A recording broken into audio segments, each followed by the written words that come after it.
Hello नमस्कार प्यारे विद्यार्थियों, स्वागत है आप सभी का DYS मैथ्स क्लासेज में। तो आज के इस वीडियो लेक्चर के माध्यम से हम एक्सरसाइज 1.2 क्लास 12th के मैथ्स के पहले चैप्टर जिसका नाम है रिलेशंस एंड फंक्शन, उसके क्वेश्चन नंबर 3 से हम आगे के क्वेश्चंस को आज हम करवाएंगे। इसके पहले वाले क्लास में हम क्वेश्चन नंबर 2 को करवाए थे, क्योंकि क्वेश्चन नंबर 2 में टोटल 5 पार्ट थे। तो एक तरीके से देखा जाए उसमें टोटल कितने क्वेश्चन बन रहे थे, 5। तो 5 क्वेश्चन करवाने में थोड़ा समय लगता है। तो आज हम बात करते हैं क्वेश्चन नंबर 3 से, और इसमें टोटल जो है इस एक्सरसाइज में टोटल 12 क्वेश्चन है। और 12 क्वेश्चन में देखते हैं आज कितना हो पाता है, क्योंकि हमने आपको इसके पहले वाली क्लास में बताया ही था कि जो वीडियो की लेंथ है वो एक नॉर्मल जितनी लेंथ होनी चाहिए 50 से 55, फिर भी कल ज़्यादा ही हो गया था। क्योंकि अब क्वेश्चन नंबर 2 करवा रहे हैं तो उसके 5 पार्ट तो कंप्लीट करवाना ज़रूरी है ना, ऐसा तो है नहीं कि बीच में उसको छोड़ के चले जाएंगे। तो इस वजह से अब क्या ही करें, वीडियो लंबा हो गया, क्योंकि 5 पार्ट थे और समझाने में समय लगता है। हमने कल बताया ही था कि थ्योरेटिकल ये चैप्टर है, इसमें लिखना ज़्यादा पड़ता है, तो इस वजह से कहीं ना कहीं ये टाइम टेकन वाला ये चैप्टर है। तो चलिए स्टार्ट करते हैं क्वेश्चन नंबर 3 को, देखते हैं क्या है। तो क्वेश्चन नंबर 3 में कह रहा है कि prove that the greatest integer function F R2R given by f(x) is equal to greatest integer की ये साइन है, greatest integer x is neither 1 nor onto, where greatest integer x denotes the greatest integer less than और equal to x। ये question है आपकी exercise में 1.2 में, ये क्वेश्चन नंबर आपका 3 है।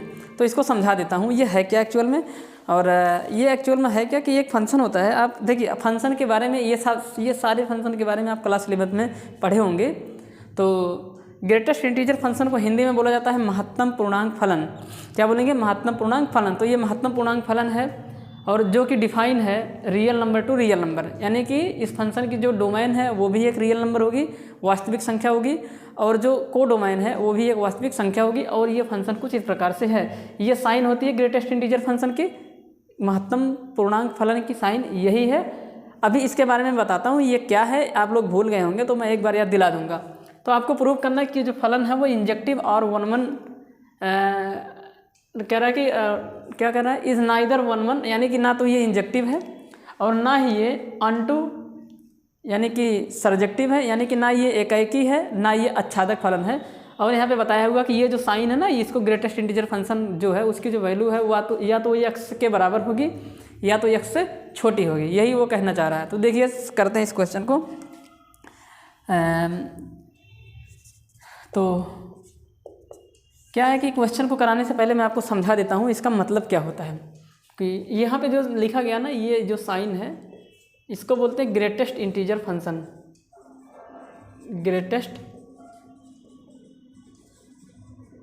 इंटीजर फंक्शन महत्तम पूर्णांक फलन, हिंदी में क्या बोलेंगे? महत्तम पूर्णांक फलन। ये होता क्या है, ध्यान से सुनते जाइए। एक्चुअली ये होता ये है ना, तो मतलब एक तरीके से ये f(x) की वैल्यू है, तो f(x) इक्वल टू आपका यही है। इसको शॉर्ट फॉर्म में GIF भी बोला जाता है, GIF। क्या होता है कि यहाँ पे x की जो भी वैल्यू होगी, अगर तो x एक इंटीजर हुआ, और आप सभी जानते हैं कि integer means without decimal number, बिना दशमलव वाली संख्याएं, तो इस बॉक्स के अंदर अगर कोई इंटीजर होगा तो वही आंसर हो जाएगा। पर अगर वो इंटीजर नहीं है, कुछ डेसिमल में लिखे गए नंबर हैं, तो उस डेसिमल वाले नंबर के पहले कौन सा इंटीजर आएगा, पहले कौन सा पूर्णांक आएगा, वही उसकी वैल्यू हो जाएगी। जैसे एग्जांपल के लिए ध्यान से देखिए। तो कहने का मतलब यहाँ पे यही तो बताया कि x की जो वैल्यू होगी, यहाँ पे जो x की वैल्यू होगी, x की जो वैल्यू होगी वो x के बराबर या x से छोटी होगी, कभी भी x से बड़ी नहीं होगी। x की जो भी वैल्यू होगी x से छोटी होगी या x के बराबर होगी। जैसे एग्जांपल ध्यान से देखिए, जैसे अगर बॉक्स के अंदर लिखा गया है 4, तो 4 क्या है? एक इंटीजर है। 4 क्या है? एक इंटीजर है, पूर्णांक है। तो अगर ये पूर्णांक हुआ तब तो बॉक्स के बाहर भी निकल जाएगा और 4 ही आएगा इसका रिजल्ट, यानी कि इसकी वैल्यू 4 के बराबर हो जाएगी। यानी कि ग्रेटेस्ट इंटीजर की जो वैल्यू है वो 4 के बराबर होगी अगर ये इंटीजर होगा तो। अच्छा, अब मान लीजिए ये इंटीजर ना हो कि कोई डेसिमल वाला नंबर हो जाता है, जैसे 4.3। तो 4.3 के पहले कौन सा इंटीजर है? तो 4.3 के पहले जो इंटीजर होगा वही इसकी वैल्यू होगी। तो 4.3 के पहले 4 इंटीजर है। कौन सा इंटीजर है? 4। तो यहाँ पे 4 उसकी वैल्यू हो जाएगी। तो देखिए ये जो बॉक्स में लिखी गई संख्या थी, यहाँ पे x बॉक्स में लिखी गई संख्या है। इसका ये कहने का मतलब हुआ कि इस बॉक्स में जो भी नंबर लिखा जाएगा, बॉक्स ओपन होने के बाद या तो वही नंबर आएगा या तो उससे छोटा आएगा। वही नंबर तब आएगा जब x क्या होगा, एक पूर्णांक होगा। x के बराबर तब होगा जब x क्या होगा, एक इंटीजर होगा। इससे छोटी तब होगी जब इंटीजर नहीं होगा, इंटीजर नहीं होगा। तो समझिए, अब 4.3 का मतलब 4 हुआ। उसी प्रकार से बताइए 0.4 के पहले, अब देखिए ये पॉइंट में है, अगर ये पॉइंट में है तो इसका मतलब ये इंटीजर नहीं है, तो इसके पहले जो इंटीजर रहा होगा वही इस ग्रेटेस्ट इंटीजर की वैल्यू होगी। तो कितना हो जाएगा, इसके पहले 0 रहा होगा तो 0 इसकी वैल्यू हो जाएगी, यानी कि फंक्शन की वैल्यू किसके बराबर हो जाएगी, 0 के। 0.54। तो ये जो है ग्रेटेस्ट इंटीजर, यानी कि इसके GIF का मान कितना होगा, इसके ग्रेटेस्ट इंटीजर का मान कितना होगा। तो 0.54 ये इंटीजर नहीं है, क्योंकि डेसिमल नंबर इंटीजर नहीं होते हैं। इसका मतलब है कि इससे पहले जो इंटीजर रहा होगा वो वैल्यू हो जाएगी। तो इससे पहले कौन रहा होगा, 0। और एक दो एग्जाम्पल ले लेते हैं, 2.9। अब इसकी वैल्यू किसके बराबर हो जाएगी, 2.9 इंटीजर नहीं है। इसके पहले जो इंटीजर रहा होगा उसकी वैल्यू, तो 2.9 के पहले जो इंटीजर रहा होगा वो 2 रहा होगा, और 2.9 के बाद जो इंटीजर आएगा वो 3 होगा। Integer is without decimal number, बिना दशमलव वाली संख्या, तो 2 इसकी वैल्यू हो जाएगी। तो यहाँ पे इस फंक्शन को, ये जो लाइन लिखी गई है इसके कहने का मतलब यही होगा कि अगर तो इस बॉक्स के अंदर कोई इंटीजर हुआ तब तो वही वैल्यू हो जाएगी, पर अगर वो इंटीजर नहीं हुआ तो उस बॉक्स के अंदर जो वैल्यू लिखी गई है उससे छोटी नंबर ही उस ग्रेटेस्ट इंटीजर की वैल्यू होगी, यानी कि उससे छोटा जो इंटीजर होगा वही इसकी क्या हो जाएगी, वैल्यू हो जाएगी। तो इतने सारे एग्जांपल से हमने आपको समझाने की कोशिश की। तो आइए अब सवाल को करते हैं। तो आपने यहाँ पे एक चीज़ ऑब्जर्व भी किया ही होगा कि ग्रेटेस्ट इंटीजर फंक्शन की जो वैल्यू होती है हमेशा एक पूर्णांक होता है, हमेशा एक इंटीजर होता है। तो आप कहीं साइड में नोट कर लीजिएगा, greatest integer value of greatest integer function, value of GIF यानी कि ग्रेटेस्ट इंटीजर फंक्शन, हिंदी में बोलेंगे महत्तम पूर्णांक फलन, इज ऑलवेज एन इंटीजर, हमेशा एक पूर्णांक ही होगा। यानी कि फंक्शन में x की वैल्यू कुछ भी रखिए, जो घूम के आएगा वो एक इंटीजर होगा, एक इंटीजर होगा। यानी कि फंक्शन की वैल्यू हमेशा एक इंटीजर होगी, यानी कि जो इमेज का काम करेगा GIF के लिए वो एक इंटीजर होगा, डेसिमल वाले कुछ भी नहीं होंगे, सब के सब छूट जाएंगे। तो कहने का मतलब ये होगा, ये बात कहीं ना कहीं आपको नोट करने वाली। तो ये रेंज और फंक्शन की वैल्यू ही क्या कहलाती है, रेंज कहलाती है। इसका मतलब है कि GIF की जो रेंज होती है वो एक इंटीजर होता है, बस। ठीक, ये आपको समझना है। कहने का मतलब ये होगा कि जो ग्रेटेस्ट इंटीजर फंक्शन है, और भी आगे बात लिख देते हैं, ग्रेटेस्ट इंटीजर फंक्शन की जो रेंज होगी, इंटीजर फंक्शन की जो रेंज होगी, यानी कि जो परिसर होगा इसका, वह एक पूर्णांक होगा, यानी कि एक इंटीजर होगा, पूर्णांक होगा। ठीक, एक पूर्णांक या इंटीजर।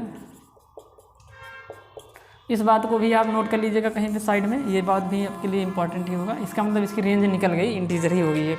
आप x की वैल्यू कुछ भी रखिए, घूम के इंटीजर आएगा। तो चलिए इस क्वेश्चन को सॉल्व करते हैं। उम्मीद करता हूँ कि आपको ये ग्रेटेस्ट इंटीजर का मतलब समझ में आया होगा।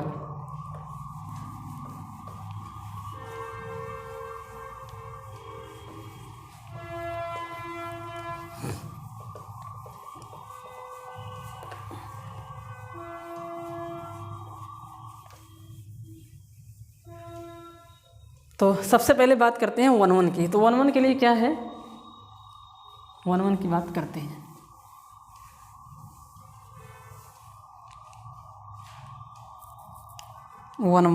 फॉर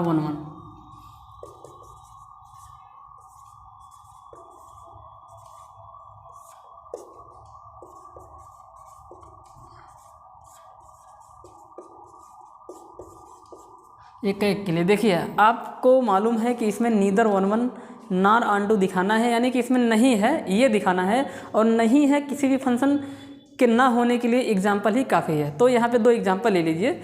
तो 2 एग्जाम्पल ले लीजिए, कोई दिक्कत वाली बात नहीं है, वहाँ से भी आप कर सकते हैं। यहाँ पे लिखेंगे let 3.4 and 3.5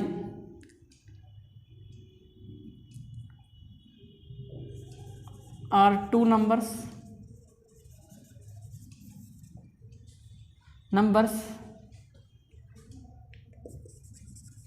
that is belonging in domain real number. यानी कि दो संख्याएं हैं 3.4, जैसे वहाँ पे x1 और x2 दो संख्याएं मानते थे, जो कि डोमेन क्या है, इस फंक्शन की डोमेन क्या है, इस फंक्शन की डोमेन है आपका रियल नंबर। तो फंक्शन की जो डोमेन है वो रियल नंबर है, फंक्शन आपका R2 R है, और आपका जो f(x) है वो ग्रेटेस्ट इंटीजर ऑफ x है, ये आपका फंक्शन है। तो हमने मान लिया कि दो संख्याएं जो हैं एक 3.4 है, एक 3.5 है, वो इस प्रकार से हैं कि वो डोमेन से बिलोंग कर रहे हैं, यानी कि रियल नंबर से बिलोंग कर रहे हैं, और उस पर जो फंक्शन की वैल्यू आपस में कैसी है, बराबर है। सच दैट, इसी बात को देखिए शॉर्ट फॉर्म में आप कैसे लिख देंगे, यहाँ पे लिख देंगे ना, let 3.4, 3.5 belonging in real number और डोमेन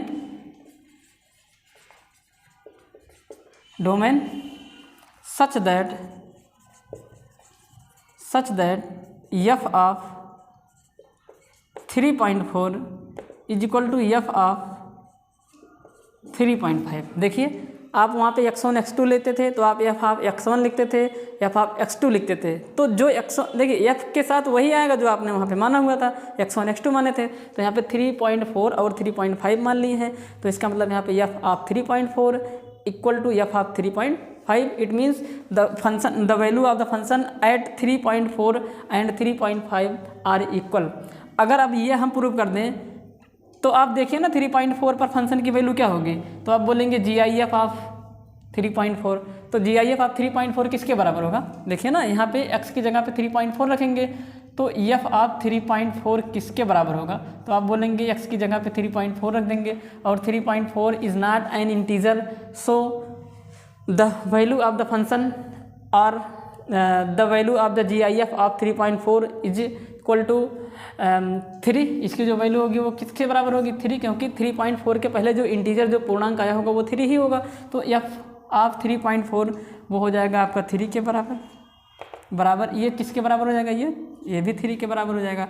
तो देखिए ना ये भी किसके बराबर हो जाएगा, 3 के बराबर हो जाएगा। तो यहाँ से ये पता चल रहा ना कि मतलब मैंने आपको ये बात मैंने ये बात आपको समझाने के लिए लिखी है कि फंक्शन की 3.4 पर वैल्यू और 3.5 पर वैल्यू इक्वल है। इस प्रकार से हम वहाँ पे रियल नंबर से संख्याएं लिए हुए हैं, और ऐसे मैं शुरू से ही करता चला आ रहा हूँ। x1 x2 को इस प्रकार से लेता था कि उस पर फंक्शन की वैल्यू कैसे हो जाती थी, इक्वल। तो अब की बार x1 और x2 के स्थान पे 3.4 और 3.5 लिया हूँ, तो प्रोसेस सब वही रहेगा, कंफ्यूज मत हो जाएगा। अब देखिए यहाँ से क्या पता चल रहा है, 3.4 पर और 3.5 पर फंक्शन की वैल्यू तो इक्वल आ गई। अभी आपने देखा दोनों जगह 3 आया था, बट क्या 3.4 और 3.5 इक्वल है, तो आपका जवाब होगा नहीं। यहाँ पे लिखेंगे but 3.4 is not equal to 3.5। अगर आप कन्फ्यूज हो रहे हैं तो ये आपका x1 रहा है, ये आपका x2 रहा है, तो f of x1 is equal to f of x2 हुआ, पर x1 is not equal to x2 नहीं हुआ। तो यहाँ से पता चल रहा है कि जो फंक्शन है वो 1 नहीं होगा। अगर इक्वल हो जाते तो 1 हो जाता, हेंस फंक्शन इज नॉट 1 अतः जो फलन है वो एक नहीं है, एक नहीं है। इसको भी मैं मतलब आपको फील कराता हूँ बाई मैपिंग के द्वारा फील कराता हूँ। देखिए कहीं ना कहीं आपके पास ये 2 बॉक्स बनेंगे जिसमें रियल नंबर का ये सेट है, तो इसका ये मतलब निकल के आ रहा है कि यहाँ पे 0 रहा होगा, यहाँ पे -1 -2 -2.5 -√3 ऐसे डॉट सारे नंबर आएंगे।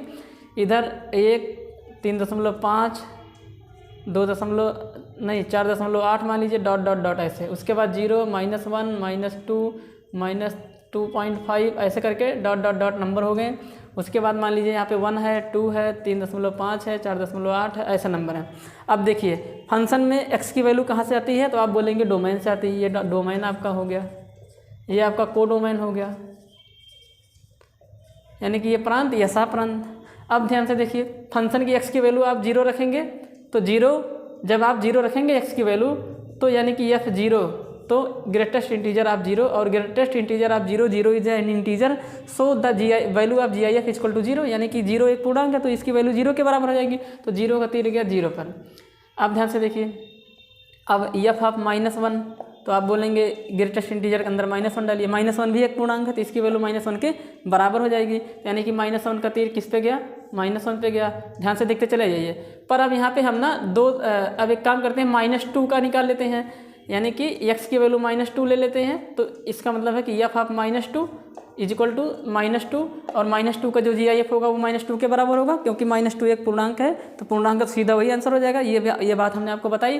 तो इसका मतलब -2 का तीर किस पे गया, -2 पे गया। अब क्या करते हैं, f ऑफ निकाल लेते हैं 2.5 निकाल लेते हैं। तो इसका मतलब है कि -2.5 और -2.5 का जो GIF होगा वो किसके बराबर होगा, -2.5 का जो GIF होगा, अब -2.5 के पहले क्या रहा होगा, -2 पूर्णांक रहा होगा। कितना रहा होगा, -2 ही तो रहा होगा इसके पहले। तो इससे ये पता चल रहा है कि -2.5 से तीर कहाँ जाएगा, -2 पे जाएगा। यहाँ से भी गया था, इसका मतलब ये जो 2 है ना, 2 वो इसके लिए भी इमेज का काम कर रहा है और इसके लिए भी इमेज का काम कर रहा है, यानी कि -2.5 के लिए भी इमेज का काम कर रहा है और -2 के लिए भी इमेज का काम कर रहा है। इसका ये मतलब निकल कर आ रहा है कि जो 2 है वो एक यूनिक इमेज नहीं है। और ON1 फंक्शन कहता है कि उसका यूनिक इमेज होना चाहिए, यानी कि सेट A यानी कि डोमेन के अगर किसी भी एलिमेंट के लिए वो इमेज का काम किया तो डोमेन में किसी और एलिमेंट के लिए वो इमेज का काम नहीं करना चाहिए, ऐसा ON1 की डेफिनेशन है। तो यहाँ पे ON1 की डेफिनेशन गलत हो जा रही है, तो इसका मतलब ये फंक्शन ON1 नहीं है। तो यहाँ से हमने आपको फील भी करा दिया। ये जो मैं फील करा रहा हूँ ना, इसीलिए आपको ये मतलब मुझे टाइम लग रहा है इसको कराने में, वरना अगर सिर्फ लगवाना ही होता तो इसको जल्दी जल्दी से क्या कर देता, लगा देता। तो क्लास 11th में आपने इसके ग्राफ को भी पढ़ा होगा। इसका जो ग्राफ है वो सीढ़ी नुमा होता है, आपने ये सब बातें देखी होंगी। तो चलिए दूसरा वाला प्रूव करते हैं, जिसमें आपको प्रूफ करना होगा कि ये ऑन2 है कि नहीं है। ऑन2 के लिए प्रूफ करना स्टार्ट कर देते हैं। तो ऑन2 देखिए यहाँ से ही बता सकते हैं आप। देखिए ऑन2 के लिए क्या करेंगे, आप समझते जाइए। अब ऑन2 के लिए क्या करते हैं, देखते हैं ना कि यहाँ पे कि यहाँ का कोई एलिमेंट जो है उसका GIF यहाँ पे किसके बराबर होगा, देख लेते हैं ये ऑन2 है कि नहीं। तो -2 का जो GIF होगा, ये मान लीजिए यहाँ पे -2 लिखा है, -2 का 2 हो जाएगा, -2 का कितना हो जाएगा, 2। तो -2 का तीर किस पे जाएगा, 2 पे। अच्छा यहाँ पे इसको मिटा देते हैं ताकि आराम से समझ में आ जाएगा, नहीं तो यहाँ पे भीड़ बहुत ज़्यादा हो जा रही है। ठीक है,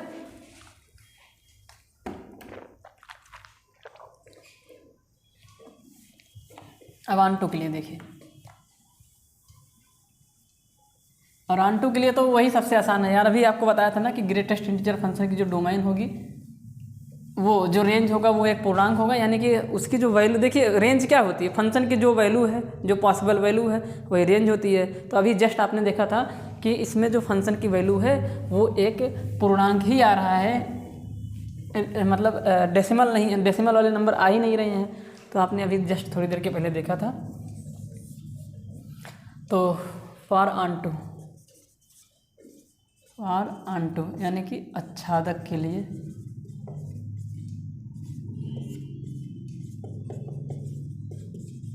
आच्छादक के लिए आप क्या करेंगे, यहाँ पे लिखेंगे। तो आपने देखा था अभी ना थोड़ी देर के पहले कि यहाँ पे लिखेंगे बिकॉज, सीधा यही लिख दो यार, because range of GIF function CT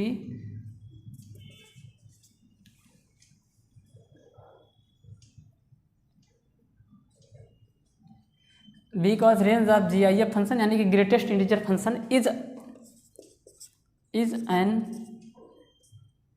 is integer या is an integer, hence here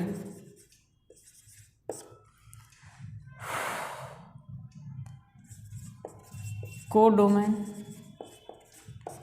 is not equal to range, यानी कि फंक्शन की जो कोडोमेन है वो रेंज के बराबर नहीं आई। इसका मतलब है कि कोडोमेन में बहुत सारे एलिमेंट ऐसे होंगे जो किसी के लिए प्री इमेज नहीं बनेंगे। तो इसका मतलब है कि ये फंक्शन ऑन टू नहीं है। हेंस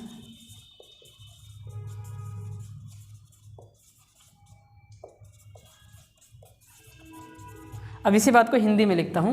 यहाँ पे लिखेंगे चूँकि, हिंदी वाले ये लिखेंगे चूँकि महत्तम पूर्णांक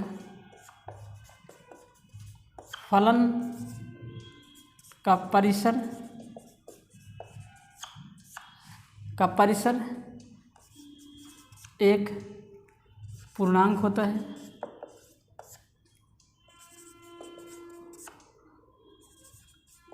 अतः, और यहाँ पे जो कोडोमेन है, जो सह प्रांत है, वो एक रियल नंबर है। इसका मतलब कोडोमेन रेंज का इक्वल नहीं आया। अतः सह प्रांत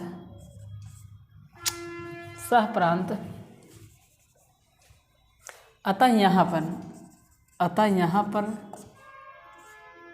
परिसर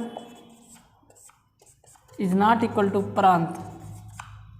परिसर इज नॉट इक्वल टू प्रांत का मतलब यही हुआ कि परिसर का सारा एलिमेंट, प्रांत का सारा एलिमेंट परिसर का काम नहीं कर रहा है। इस वजह से फलन आच्छादक नहीं है। अतः फलन आच्छादक नहीं है।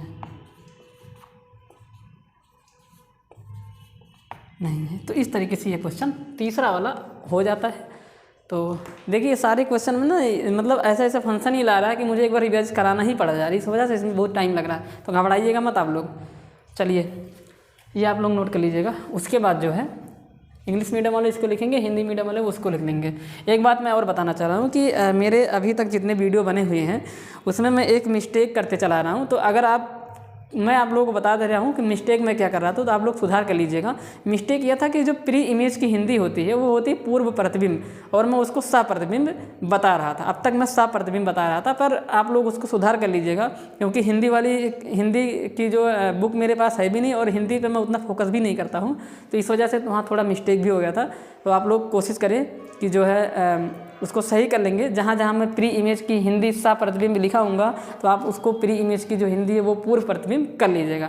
ठीक, इतनी गलती हमसे हो रही थी, हमने ध्यान दिया, तो हमें लगा कि आपको बता देना चाहिए।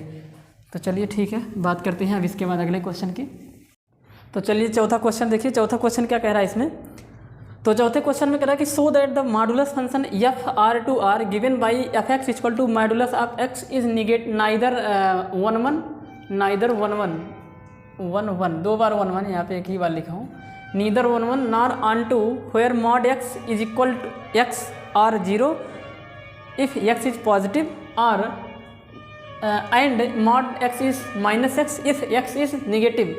हिंदी में इस बात को मैं समझा दे रहा हूँ। कह रहा है कि दिखाइए कि एक मापांक फलन है, मॉडुलस फलन को हिंदी में मापांक फलन कहा जाता है। तो दिखाइए कि मापांक फलन जो कि डिफाइन है real number to real number, यानी कि इस फलन का जो डोमेन है, जो प्रांत है, वो एक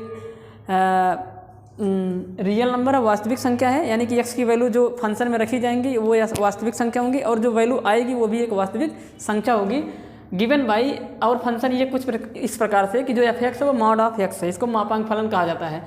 इस नाइदर 1 या ना, ये जो फंक्शन है या ना, ये फंक्शन ना तो एकाएक फलन है यानी कि एकाएकी फलन है, और ना ही आच्छादक फलन है, और ये मॉड एक्स की जो डेफिनेशन है उसको बताया हुआ है, यानी कि मॉडुलस ऑफ एक्स की वैल्यू एक्स के बराबर हो जाएगी अगर वो एक पॉजिटिव नंबर होगा, या फिर 0 के बराबर हो जाएगी अगर वो पॉजिटिव नंबर होगा। तो उसके बाद कह रहा है कि मॉड एक्स इज निगेटिव, यानी कि मॉड एक्स में एक्स की वैल्यू निगेटिव हो जाएगी मॉड खोलने के बाद, अगर एक्स एक निगेटिव नंबर होगा।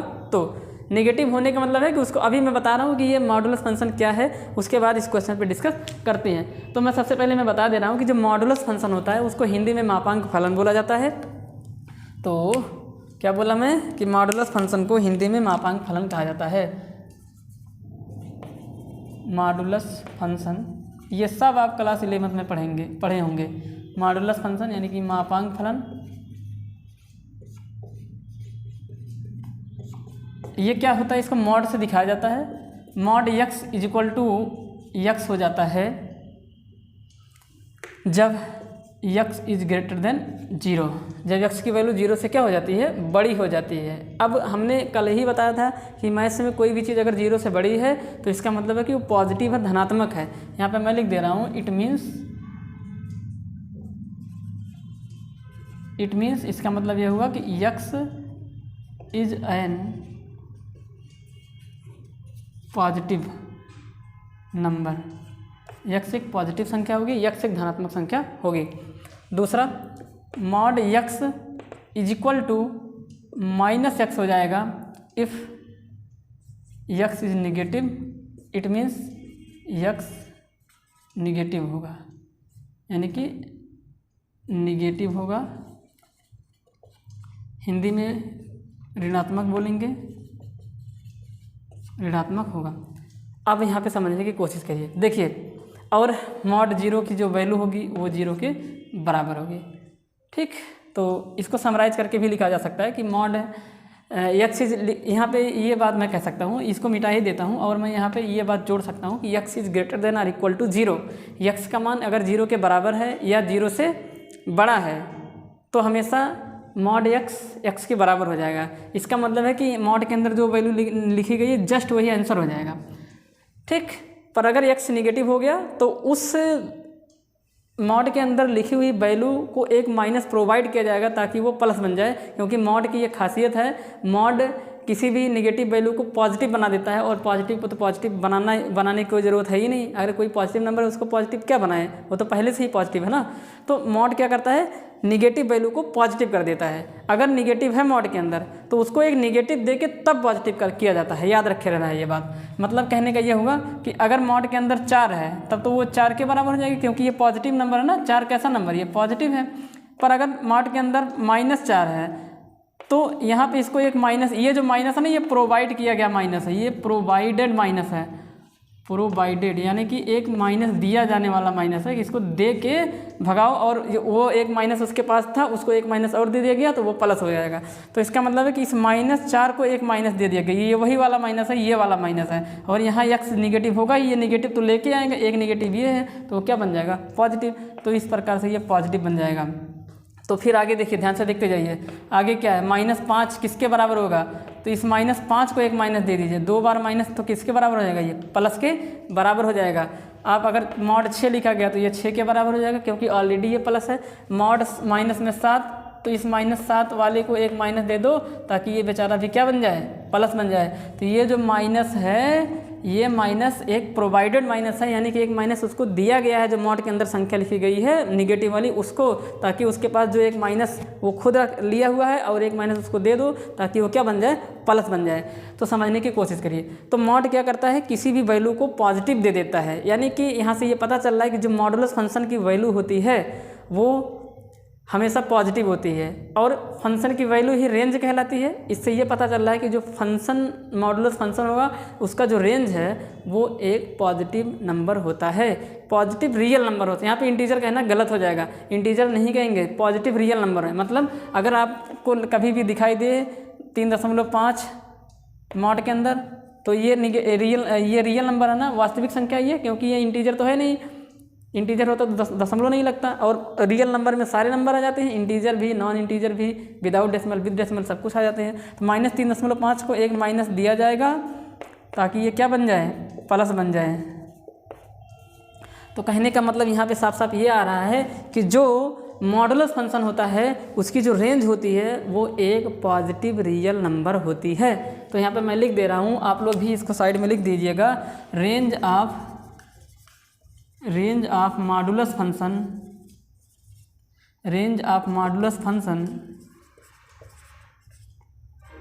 इज पॉजिटिव रियल नंबर, यानी कि मापांक फलन, इंग्लिश में ये चीज़ है, हिंदी में बोलेंगे मापांक फलन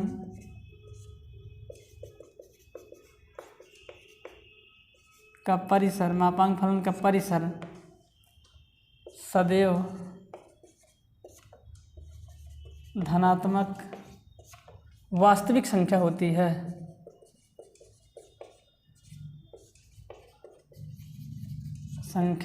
है। आप लोग इस बात को हिंदी मीडियम वाले नोट कर लेंगे, इंग्लिश मीडियम वाले भी नोट कर लेंगे।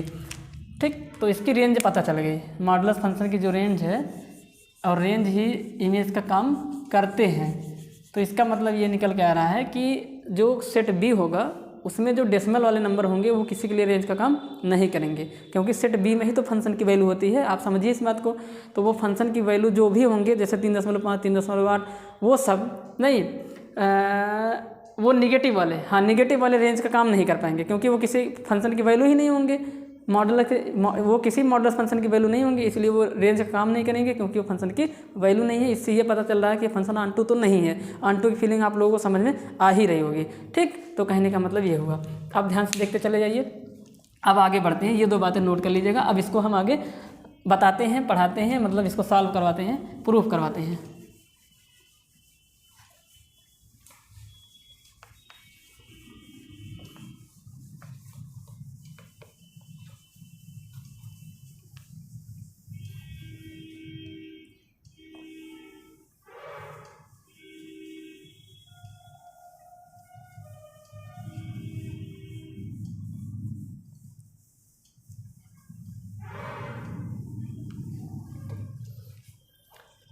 देखिए, सबसे पहले 1 1 को दिखाना है कि 1 1 है कि नहीं है।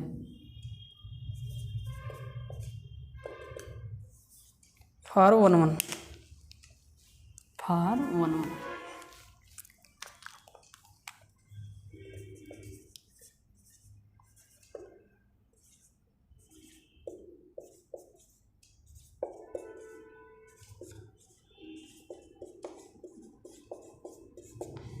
और ये है क्वेश्चन नंबर कितना, यहाँ पे लिखे नहीं है, लिख देते हैं। ये था हमारा क्वेश्चन नंबर 4। तो 1 1 के लिए क्या करते हैं कि 2 संख्याएं मान के चलते हैं। तो आप यहाँ पे ऐसा कर दीजिए, एग्जाम्पल ही लेके कर सकते हैं। तो चलिए एग्जाम्पल लेके कर देते हैं। 2 संख्याएं ऐसी लीजिए जिसका फंक्शन की वैल्यू बराबर है। तो एक -2 ले लीजिए, एक 2 ले लीजिए, क्योंकि -2 का भी मॉड 2 होगा। जो मॉड की वैल्यू आएगी वही फंक्शन की वैल्यू होती है। तो -2 का मॉड भी 2 होगा और 2 का मॉड भी कितना होगा 2, पर -2 और 2 आपस में बराबर नहीं है, तो हम कह लेंगे कि 1 1 नहीं है। यहाँ पे लिखेंगे कि हिंदी में लिख देते हैं आपकी बार, माना -2, जो कि रियल नंबर यानी कि डोमेन यानी कि प्रांत से बिलोंग कर रहे हैं, और वो इस प्रकार हैं कि f of -2 is equal to f of 2, यानी कि फंक्शन की -2 पर वैल्यू, x की वैल्यू जब -2 रखते हैं डोमेन से उठा के, उस पर जो फंक्शन की वैल्यू आ रही है वही 2 पर भी आ रही है, यानी कि फंक्शन की वैल्यू बराबर आ रही है। पर अगर हम ये प्रूव कर दें कि वो दोनों नंबर भी आपस में बराबर हैं तो 1 1 हो जाएगा, अगर बराबर नहीं होंगे तो 1 1 नहीं होगा। तो यहाँ पे देखिए फंक्शन आपका क्या है, फंक्शन आपका है real number to real number, यानी कि x की वैल्यू रियल नंबर रखी जाएगी, और जो हमारा फंक्शन है f(x) वो है मॉड ऑफ x के बराबर। तो अब f-2 का क्या मतलब निकल के आ रहा है कि f ऑफ x की जगह -2 रखिए, इसका मतलब मॉड के अंदर -2, और मॉड के अंदर -2 किसके बराबर है, तो आप लोगों का जवाब होगा ये 2 के बराबर। इसका मतलब है कि फंक्शन की -2 पर जो वैल्यू आएगी वो 2 के बराबर होगी, क्योंकि मॉड से कोई भी वैल्यू अगर माइनस है तो वो प्लस बन जाती है, तो यानी कि 2 हो जाएगा। और f ऑफ 2 भी आपका कितना बन जाएगा, मॉड ऑफ 2 बन जाएगा, और मॉड ऑफ 2 की वैल्यू 2 के बराबर। तो आप देखिए ये दोनों इक्वल हो गए, यानी कि फंक्शन की वैल्यू इस पे और इस पे बराबर है, बट ये दोनों नंबर आपस में बराबर नहीं है। यहाँ लिखेंगे f of -2 is equal to f of 2। इसको नहीं लिखना आपको, इसको मैंने सिर्फ आपको समझाने के लिए आपको यहाँ पे साइड में बताया हूँ, फील कराने के लिए बताया हूँ कि हाँ फंक्शन की वैल्यू इस दोनों पर तो बराबर है, पर ये दोनों नंबर आपस में बराबर नहीं है। तो यहाँ पे लिखेंगे but -2 is not equal to 2। तो ये आपका x1 का काम किया होगा और ये x2 का काम किया होगा। तो हेंस ये दोनों नंबर बराबर नहीं है, ये आपका x1 रहा होगा, ये आपका x2 रहा होगा, और x1 is not equal to x2 ऐसा रहा होगा। इसको लिखना नहीं है, इतना चीज़ नहीं लिखना है, x1 x2 नहीं लिखना है। फिर से मैं कह रहा हूँ आप लोगों को, सिर्फ फीलिंग कराने के लिए जो आप सदा से करते चले आ रहे हैं, ताकि उसमें आप थोड़ा मतलब उसमें आप समझने की कोशिश करें, वैसे माइंड लेके आप यहाँ पे समझने की कोशिश करें। तो x1 is not equal to x2, तो हम कह देंगे कि हेंस फंक्शन अतः फलन एकाएक नहीं है। Hence function is not 1 1। और 1 1 फंक्शन को इंजेक्टिव फंक्शन भी कहा जाता है, भूलिएगा मत आप लोग इस बात को, ठीक। तो ये 1 1 नहीं हो पाएगा, ठीक। अब उसके बाद जो है बात करते हैं ऑनटू की। तो ऑनटू में अभी आपने देखा था कि रेंज इसकी जो है वो एक पॉजिटिव रियल नंबर निकल के आई, यानी कि 0 से लेके आगे तक के जो नंबर्स हैं वो इसकी रेंज है। तो इसका मतलब है कि रेंज इसका जो है वो बराबर नहीं है।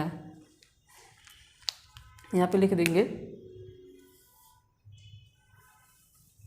या यहाँ पे भी रेंज, मतलब मैं आपको रेंज निकालने यहाँ पे सिखा ही देता हूँ और कैसे निकलता भी है। अभी वहाँ पे तो सिखाया ही, एक बार दूसरे मेथड से भी सिखा देते हैं। यहाँ पे लिखेंगे चूँकि जो मॉड ऑफ x की वैल्यू होती है वो कभी भी, मॉड ऑफ x की वैल्यू जो होती है वो कभी भी निगेटिव नहीं होती है, यानी कि वो 0 से छोटी कभी नहीं होगी। 0 से हमेशा क्या होगी, बड़ी होगी, और या तो 0 के बराबर होगी। 0 के बराबर भी तो सकती है, क्योंकि 0 जो है वो पॉजिटिव नंबर माना जाता है, निगेटिव नहीं माना जाता है, वो क्या माना जाता है, पॉजिटिव। तो इसका मतलब है कि मॉड x, यानी कि मॉड की जो भी वैल्यू होती है वो 0 से बड़ी होती है या 0 के बराबर होती है। तो देखिए 0 से बड़ी, पर 0 से कितनी बड़ी, तो कोई भी चीज़ 0 से कितनी बड़ी हो सकती है, तो मैथ्स में कोई भी चीज़ अधिकतम बड़ी हो सकती है, तो कहाँ तक हो सकती है, इनफाइनाइट तक। इनफाइनाइट से वो हमेशा क्या होगी, छोटी होगी। तो यहाँ पे कह देंगे कि इनफाइनाइट से वो क्या होगी, छोटी होगी। और मॉड ऑफ x किसके बराबर है, तो आप बोलेंगे f(x) के बराबर है। तो f(x) is less than infinite and greater than or equal to 0। इसका मतलब है कि f(x) को अगर हम इंटरवल के फॉर्म में लिखना चाहें तो आपको क्लास 11 में बताया हूँ, तो आप समझने की कोशिश करें। वो कुछ इस प्रकार से कर सकते हैं, क्योंकि यहाँ पे इक्वल की भी साइन अगर होगी, यानी कि 0 को लेना है, इक्वल की साइन कह रहा है कि 0 को लेना है, इंक्लूड करना है, और अगर किसी भी नंबर को इंक्लूड करना होता है तो इंटरवल वहाँ पे क्लोज्ड लगाते हैं। क्या लगाते हैं, क्लोज्ड इंटरवल लगाते हैं। तो 0 कामा इनफाइनाइट के अंदर हमेशा ओपन इंटरवल लगाते थे, ये इसकी रेंज हो जाएगी, यानी कि निगेटिव वाले कोई भी नंबर नहीं आ रहे हैं, तो ये इसकी रेंज हो जाएगी। पर इस फंक्शन की डोमेन क्या है, रियल नंबर है। डोमेन क्या है फंक्शन की, but domain is real number. और ये रियल नंबर अगर होता तो ये माइनस वाले नंबर भी होते इसमें, तो इसका मतलब है कि डोमेन रेंज के बराबर नहीं आया। Hence domain is not equal to range. Hence domain क्यों बोल रहा हूँ यार, मिस्टेक हो गया भाई, डोमेन नहीं होगा यहाँ पे, कोडोमेन होगा। इसका जो कोडोमेन है गलत हो रहा है, यहाँ पे कोडोमेन लिखना चाहिए, डोमेन लिख दिया, ये इसकी रेंज हो जाएगी। और कोडोमेन जो होगा वो रियल नंबर है। Hence codomain is not equal to range, या range is not equal to codomain. Hence range is not equal to codomain, यानी कि जो परिसर है वो सह प्रांत के बराबर नहीं आया। और जब परिसर सह प्रांत के बराबर नहीं आता है तो इसका मतलब है कि जो सह प्रांत के सारे एलिमेंट हैं वो सारे के सारे एलिमेंट इमेज का काम नहीं कर रहे हैं, और इसका मतलब छूट जा रहे हैं। बट ऑनटू की डेफिनेशन कहती है कि सह प्रांत के कोई भी एलिमेंट ऐसे ना हो जो किसी के लिए इमेज का काम ना करे। इसका अपोजिट ये कह सकते हो कि सह प्रांत के लिए कोई भी ऐसे एलिमेंट नहीं हो जिनका प्रांत में कोई भी प्री इमेज ना हो। अगर ऐसा हुआ, मतलब अगर ऐसा हुआ कोडोमेन में एलिमेंट छूटे, उनका प्री इमेज नहीं है, तो वह ऑनटू नहीं है। Hence not onto, hence not onto. अतः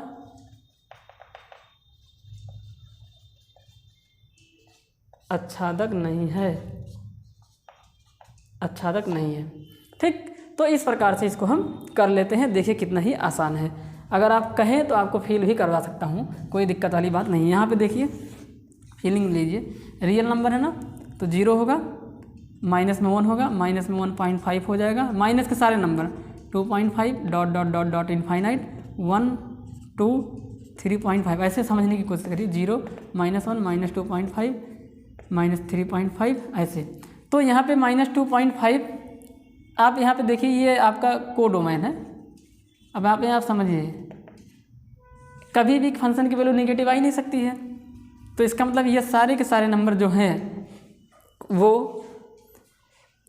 उनका कोई भी प्री इमेज नहीं है। तो आप ऐसे भी कर सकते हैं, या आप ऐसे भी कह सकते हैं कि -3.5 जो कि कोडोमेन यानी कि सह प्रांत का एक अवयव है जिसका प्रांत में कोई भी पूर्व प्रतिबिंब नहीं है, इसलिए यह जो फलन है वह एक आच्छादक फलन नहीं है। आप यहाँ पे ऐसे भी कह सकते हैं, कोई आपको मतलब कोई गलत काट ही नहीं सकता। आप अगर यहाँ पे उसको ऐसा नहीं करना चाह रहे हैं तो आप यहाँ पे कह दीजिए चूँकि -2 जो कि बिलोंग कर रहा है रियल नंबर से यानी कि कोडोमेन से यानी कि सह प्रांत से, जिसका प्रांत में कोई भी पूर्व प्रतिबिंब यानी कि प्री इमेज नहीं है,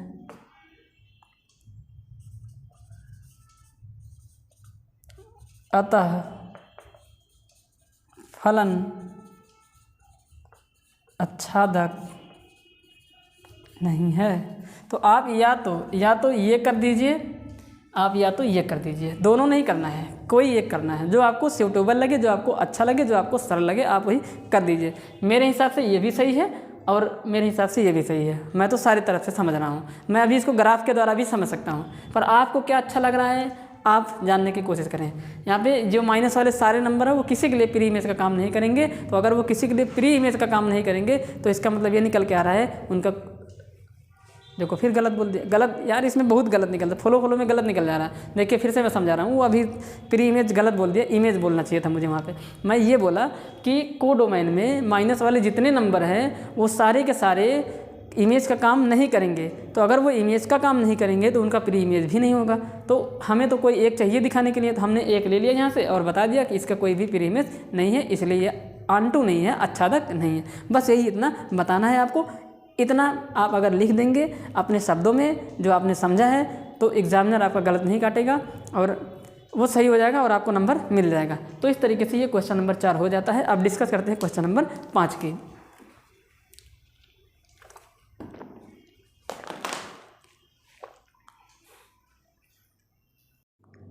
तो देखिए क्वेश्चन नंबर 5 क्या कह रहा है, सो that the signum function F such that real number to real number given by f(x) equal to the value of the function is 1 if x is greater than 0, the value of the function is 0 if x is equal to 0 and the value of the function is 1 if x is less than 0 is neither 1 1 nor onto।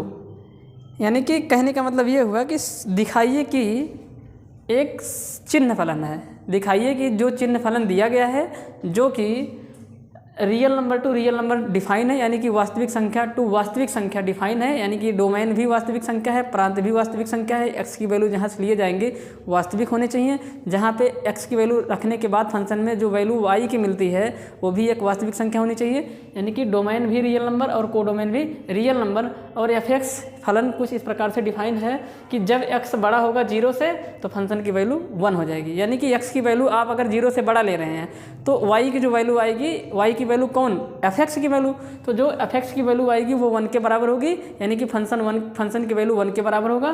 कब, जब x की value आप बड़ा लेंगे 0 से। दूसरा, 0 से बड़ा का मतलब पॉजिटिव धनात्मक संख्या जैसे ही आप लेते हैं, देखिए अब की बार x से बड़ा लेना है, 0 से बड़ा लेना है, 0 को नहीं लेना, 0 से बड़ा। 0 से बड़ा कौन है, 0.1, 0.2, 0.3, ऐसे 1 2 3 डॉट डॉट डॉट इनफाइनाइट तक। तो x की फंक्शन की वैल्यू हमेशा 1 आएगी।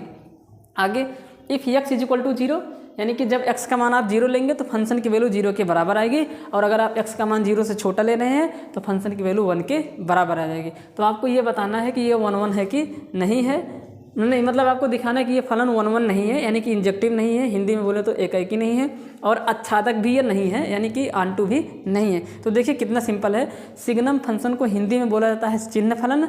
चिन्ह फलन यही होता है। अब आपने देखा कि फंक्शन की वैल्यू या तो 1 आएगी, देखिए ध्यान से देखिए, x का मान 0 से बड़ा अगर आपने लिया तो फंक्शन की वैल्यू 1 ही आएगी, यानी कि x बराबर 1 जो कि 0 से बड़ा है। तो जब फंक्शन में x की जगह पे 1 रखेंगे तो f(x) का मान 1 आएगा, 2 रखेंगे 1 ही आएगा, 3 रखेंगे 1 आएगा, 4 रखेंगे 1 आएगा, 5 रखेंगे 1 आएगा, 6 रखेंगे 1 आएगा। ऐसा इसलिए हो रहा है क्योंकि उसने कह दिया है कि x का मान आप 0 से बड़ा कुछ भी ले लीजिए, हमारे जो f(x) का मान होगा वो 1 ही होगा। तो इससे ये पता चल रहा है कि ये जो 1 है वो जब आप x की वैल्यू 1 रखेंगे तो भी इमेज 1 बनेगा, 1 के लिए 2 रखेंगे तो भी यही 1 इमेज बनेगा। तो इसका मतलब वो ये जो 1 है ना, जो फंक्शन की वैल्यू है ना, हमने आपको बार बार ये बात बताई है कि फंक्शन की वैल्यू ही इमेज है। तो इससे ये पता चल रहा है कि ये जो 1 जो इमेज का काम करेगा वो 1 के लिए भी करेगा, 2 के लिए भी करेगा, 3 के लिए भी करेगा, 4 के लिए भी करेगा। और ये 1 2 3 4 जो हम बोल रहे हैं वो कहाँ आएंगे, आपके डोमेन में आएंगे। तो इसका मतलब वो ये जो 1 है जो इमेज का काम करेगा वो डोमेन के कई सारे एलिमेंट के लिए कर रहा है। इससे ये पता चल रहा है कि ये जो इमेज है 1 ये एक यूनिक इमेज नहीं है। और 1 कहता है कि प्रत्येक एलिमेंट का, डोमेन के प्रत्येक एलिमेंट का को डोमेन में एक यूनिक और डिस्टिंक्ट इमेज होना चाहिए, यानी कि एक अद्वितीय प्रतिबिंब होना चाहिए और वो प्रतिबिंब अलग हो।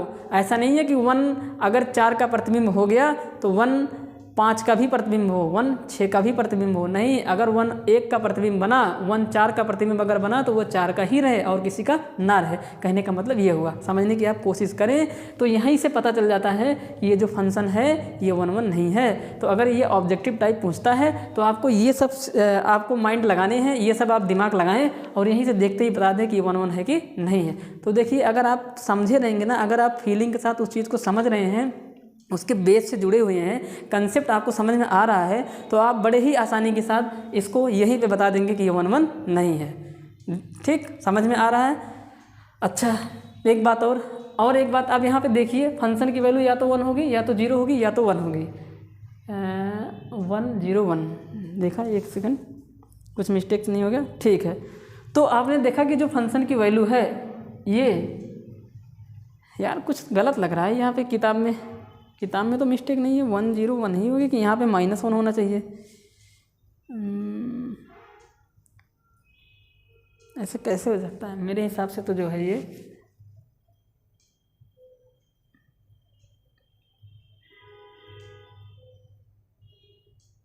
-1 होना चाहिए यार। एक सेकंड, मैं जो है इसको चेक कर ले रहा हूँ, फिर चेक करके मैं आपको बता दे रहा हूँ। यहाँ पे -1 होना चाहिए, है कि नहीं है? किताब में तो 1 ही लिखा है, पर मुझे डाउट लग रहा है, तो मैं इसको चेक कर लेता हूँ, फिर आपको मैं बताता हूँ, ठीक है। तो हमने इसको चेक किया, ये जो है -1 है। और मैं आपको बता दूँ, मेरे पास इंग्लिश मीडियम की बुक है और इंग्लिश मीडियम की बुक में जो है 1 ही लिखा गया है, और मुझे डाउट हो रहा था कि ये -1 है। तो ये -1 है, क्योंकि भाई 2 बार कैसे हो सकता है? यहाँ पे 1 एक बार फलन की वैल्यू आ गई, फिर से 1 आएगी। तो आप लोग अगर इंग्लिश मीडियम की बुक आपके पास होगी तो उसको सुधार कर लीजिएगा, यहाँ पे -1 लिखा गया है, 1 नहीं है। तो कहने का मतलब जब x की वैल्यू 0 से छोटी होगी तो फंक्शन की वैल्यू -1 होगी। तो फंक्शन की वैल्यू या तो 1 होगी या तो 0 होगी या तो -1 होगी। और जो फंक्शन की वैल्यू होती है वही इमेज का काम करता है, और जो इमेज का काम करता है वही आपका रेंज होता है, वही तो रेंज होता है। तो इसका मतलब मैं अगर यहाँ पर रेंज निकालने की बात करूँ तो रेंज होगी फंक्शन की 1 0 -1, और जबकि यहाँ पे जो कोडोमेन है वो रियल नंबर है। तो यहाँ से ये पता चल रहा है कि रेंज कोडोमेन की इक्वल ही नहीं हो रहा है। तो इसका ये मतलब निकल के आ रहा है कि ये फंक्शन ऑनटू भी नहीं है। तो आप यहीं से देख के ही बता सकते हैं कि ये ऑनटू है कि नहीं है, ठीक है। तो पर मुझे तो इसको शो करना है, दिखाना है, तो आइए कैसे दिखाते हैं, इस पर बात करते हैं। तो फॉर 1 1, इसी को इंजेक्टिव भी कहा जाता है। अगर आप लोग भूल गए होंगे तो लिख देते हैं, क्योंकि काफ़ी देर से ये आया नहीं है। इंजेक्टिव हिंदी में बोलेंगे एकाएक। तो एकाएक के लिए क्या करते हैं कि 2 संख्याएं मान के चलते हैं जो कि उस डोमेन से बिलोंग करने चाहिए और वो रियल नंबर होने चाहिए। तो देखिए ध्यान से, तो आपने जाना कि यहाँ से अगर 2 संख्या ले लें जो कि 0 से बड़ा है, 0 से क्या है, बड़ा है, उस पर फंक्शन की वैल्यू क्या होगी, इक्वल तो होगी, पर वो दोनों संख्या आपस में बराबर नहीं होंगी। तो यहाँ पे लिखेंगे कि माना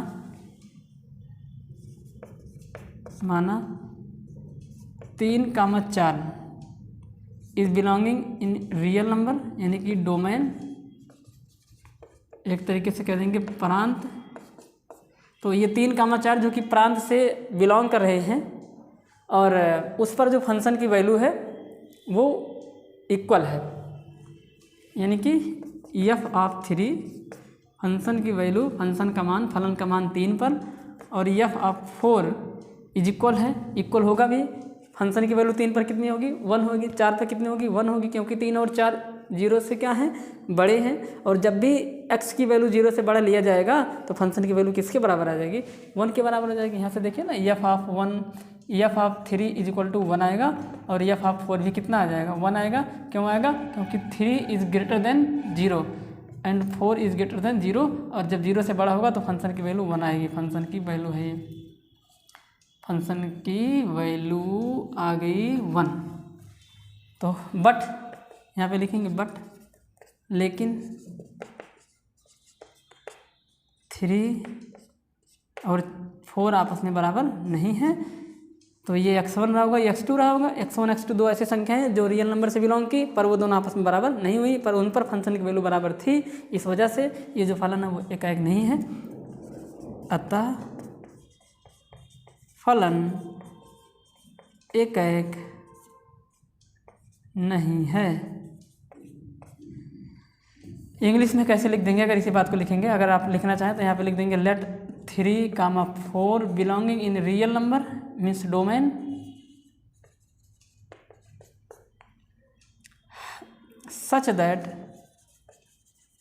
such that f of 3 is equal to f of 4 is equal to f of 4 and here clearly we can say that 3 is not equal to 4, so function is not 1 1, not 1 1, यानी कि ये 1 1 नहीं है। अब 1 1 नहीं है तो इसका यही मतलब निकल कर आ रहा है कि ये मेनी 1 है, यानी कि सेट ए के, यानी कि डोमेन के एक एलिमेंट का, मतलब डोमेन में किन्हीं दो एलिमेंट का को डोमेन में एक ही एलिमेंट ऐसा जो इमेज का काम कर रहा है, ऐसा सिचुएशन यहाँ पे बना होगा। ठीक है, तो कहने का मतलब ये हुआ। अब बात करते हैं आपके आंटू की, आंटू की बात कर लेते हैं, आंटू की बात कर लेते हैं। फीलिंग के साथ लिखाएं या फिर वैसे ही बता दें।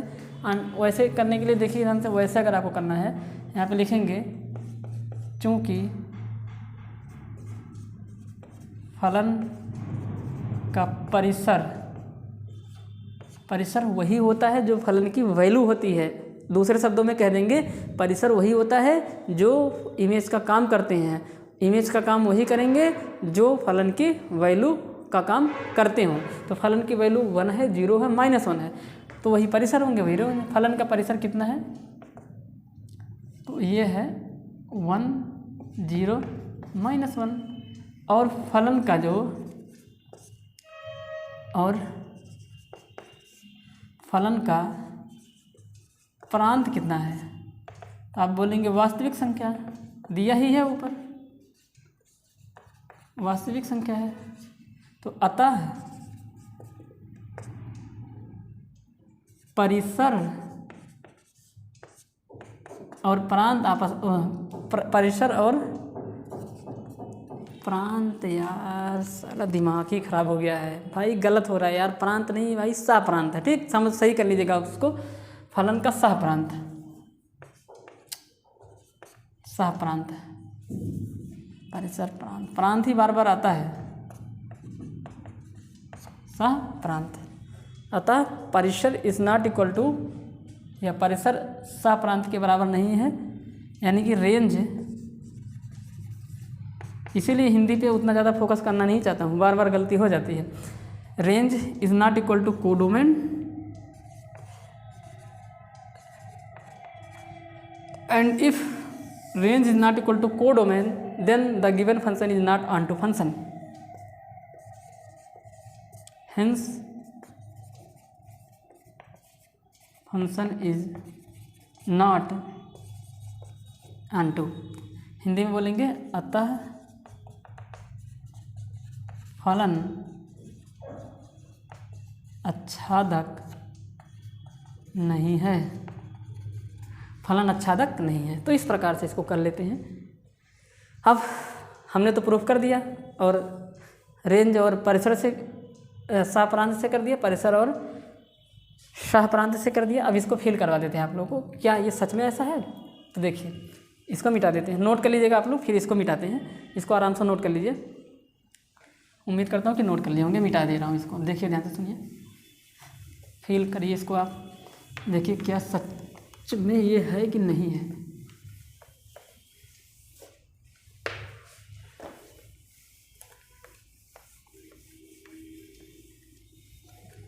देखिए 2 बॉक्स बना के फिल करवा देता हूँ, एक बॉक्स ये, दूसरा बॉक्स ये। क्योंकि real number to real number है, इसका मतलब है कि सब नंबर आ जाएंगे, माइनस वाले भी प्लस वाले भी। तो 0 यहाँ आ गया, -1, -2, -3.5, -4.8, डॉट डॉट डॉट इनफाइनाइट। उसके बाद 1 2 3 0, ऐसे डॉट डॉट डॉट ख़त्म नहीं हुआ। मैंने बताया ना कि वास्तविक मतलब जो इनफाइनाइट नंबर होते हैं उनको बॉक्स में भरना मतलब पॉसिबल नहीं है, फिर भी फीलिंग के लिए बता रहा हूँ, ये सब रफ वर्क है। 0 -1 क्योंकि वही है real number to real number, जो नंबर इसमें आएंगे वही नंबर इसमें आएंगे।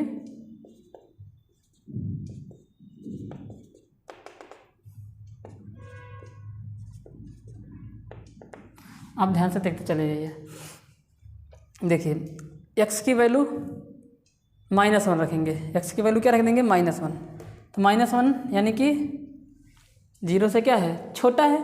तो जब भी 0 से छोटा होगा तो -1 होगा फंक्शन की वैल्यू। देखिए 0 से छोटा है ना, तो -1 होगा। तो x की वैल्यू जब आप यहाँ से रखेंगे -1, तो f(x) का जो मान आएगा वो -1 के बराबर होगा। तो -1 गया 3 -1 पे। आगे x की वैल्यू -2 से रखिए। अब यहाँ पे लिख देंगे -1 छोटा है किससे? 0 से। -2 भी छोटा है किससे? 0 से, क्योंकि माइनस वाले नंबर सब 0 से छोटे हैं। तो -2 पर तो f(x) क्या होगा? f(x) क्या होगा? देखते जाइए। तो f(x) की वैल्यू किसके बराबर आ जाएगी? तो आप लोग बोलेंगे कि f(x) की वैल्यू जब 0 से छोटा यानी कि -2 रखेंगे तो भी -1 होगा। तो इससे ये पता चल रहा है कि इस -2 जो कि यहाँ पे आया है इसके लिए भी ये इमेज का काम कर रहा है। तो ये जो 1 था ना, ये 1 -1, ये 2 लोगों के लिए इमेज का काम किया, यानी कि ये जो है आपका यूनिक इमेज नहीं है, इसलिए ये 1 1 नहीं हुआ। ऐसे बहुत सारे केस आएंगे, पर हमने इसको इतना ही लेके समझा दिया आपको कि यहाँ से ही पता चल रहा है कि 1 1 नहीं है, तो आगे करने की ज़रूरत नहीं है। अब आंटू के लिए क्या करेंगे? आंटू के लिए ध्यान से देखिए। तो कह रहा है कि जब भी आप x का मान ले लेते हैं 0 से बड़ा, तो चलिए 0 से बड़ा ले लेते हैं 1 को। तो 1 पर यानी कि यहाँ पे समझ नहीं, अच्छा x का मान 0 से बड़ा लेना है, ठीक। x का मान किससे बड़ा लेना है? 0 से बड़ा। अब ध्यान से देखते चले जाइए। अब और भी आगे देखते हैं, तो इसको फिल करने की कोशिश करिए आप लोग। करते क्या है कि यहाँ पे एलिमेंट अभी छूटेंगे जो किसी लिए इमेज का काम नहीं करेंगे। देखिए कौन कौन छूटेंगे। तो ये -2 किसी का इमेज बनेगा क्या? तो आपका जवाब होगा नहीं, क्योंकि फंक्शन की जो वैल्यू है वो -1 ही है। आप x की वैल्यू कितना भी छोटे रखते चले जाइए, कितना भी छोटा रख दीजिए, 0 से कितना भी छोटा रख दीजिए या 0 से कितना भी बड़ा रख दीजिए, फंक्शन की वैल्यू यानी कि -1 होगी या तो 1 होगी। यानी कि ये जो तीर आएगा या तो -1 पे जाएगा, या तो 0 पे जाएगा, या तो 1 पे जाएगा। ये सब जो नंबर हैं माइनस वाले, इधर 2 3 5, ये सारे के सारे नंबर किसी के लिए इमेज का काम नहीं करेंगे। तो इससे ये पता चल रहा है। तो आप लोग इसको ऐसे भी लिख देंगे, यहाँ पे लिखेंगे चूँकि 2 जो कि बिलोंग कर रहा है रियल नंबर से यानी कि कोडोमेन से, has no pre image in domain, has no pre image in domain, hence not onto। -2 या +2 कुछ भी, फंक्शन की वैल्यू 1 0 -1 के अलावा कुछ हो ही नहीं सकती है। यानी कि तीर x की तरफ से जो भी आएगा वो इन्हीं तीनों पर आएगा, ठीक। यहाँ से सबके तीर बनेंगे पर जाएगा वही तीनों पे। तो यहाँ के ये सारे नंबर, यहाँ के ये सारे नंबर खाली हो जाएंगे। एक एग्जाम्पल दे दीजिए, ऑनटू ना होने के लिए काफ़ी है। तो बस इस तरीके से कह देंगे, हिंदी में इसी बात को लिख देंगे, ठीक है। तो ये मैंने आपको फील भी कराया। अब मैं बात करता हूँ अगले क्वेश्चन की। और जो कि है क्वेश्चन नंबर कितना, अब मैं बात करता हूँ क्वेश्चन नंबर 6 की। तो क्वेश्चन नंबर 6 भी डिस्कस कर लेते हैं फिर। तो क्वेश्चन नंबर 6 देखिए क्या कह रहा है। क्वेश्चन नंबर 6 में कह रहा है कि let A set A is equal to 1 2 3। एक सेट है 1 2 3 जिसमें एलिमेंट है, और दूसरा सेट है जो कि एलिमेंट है इसमें 4 5 6 7 एंड लेट, और वहाँ पे एक फंक्शन डिफाइन किया गया है इन दोनों सेट पे जो फंक्शन है, यानी कि फंक्शन इज डिफाइंड। आप अभी तक देखे थे कि फंक्शन जो डिफाइंड होता है सेट डोमेन टू कोडोमेन होता है, और डोमेन और कोडोमेन क्या है, एक सेट ही होते हैं।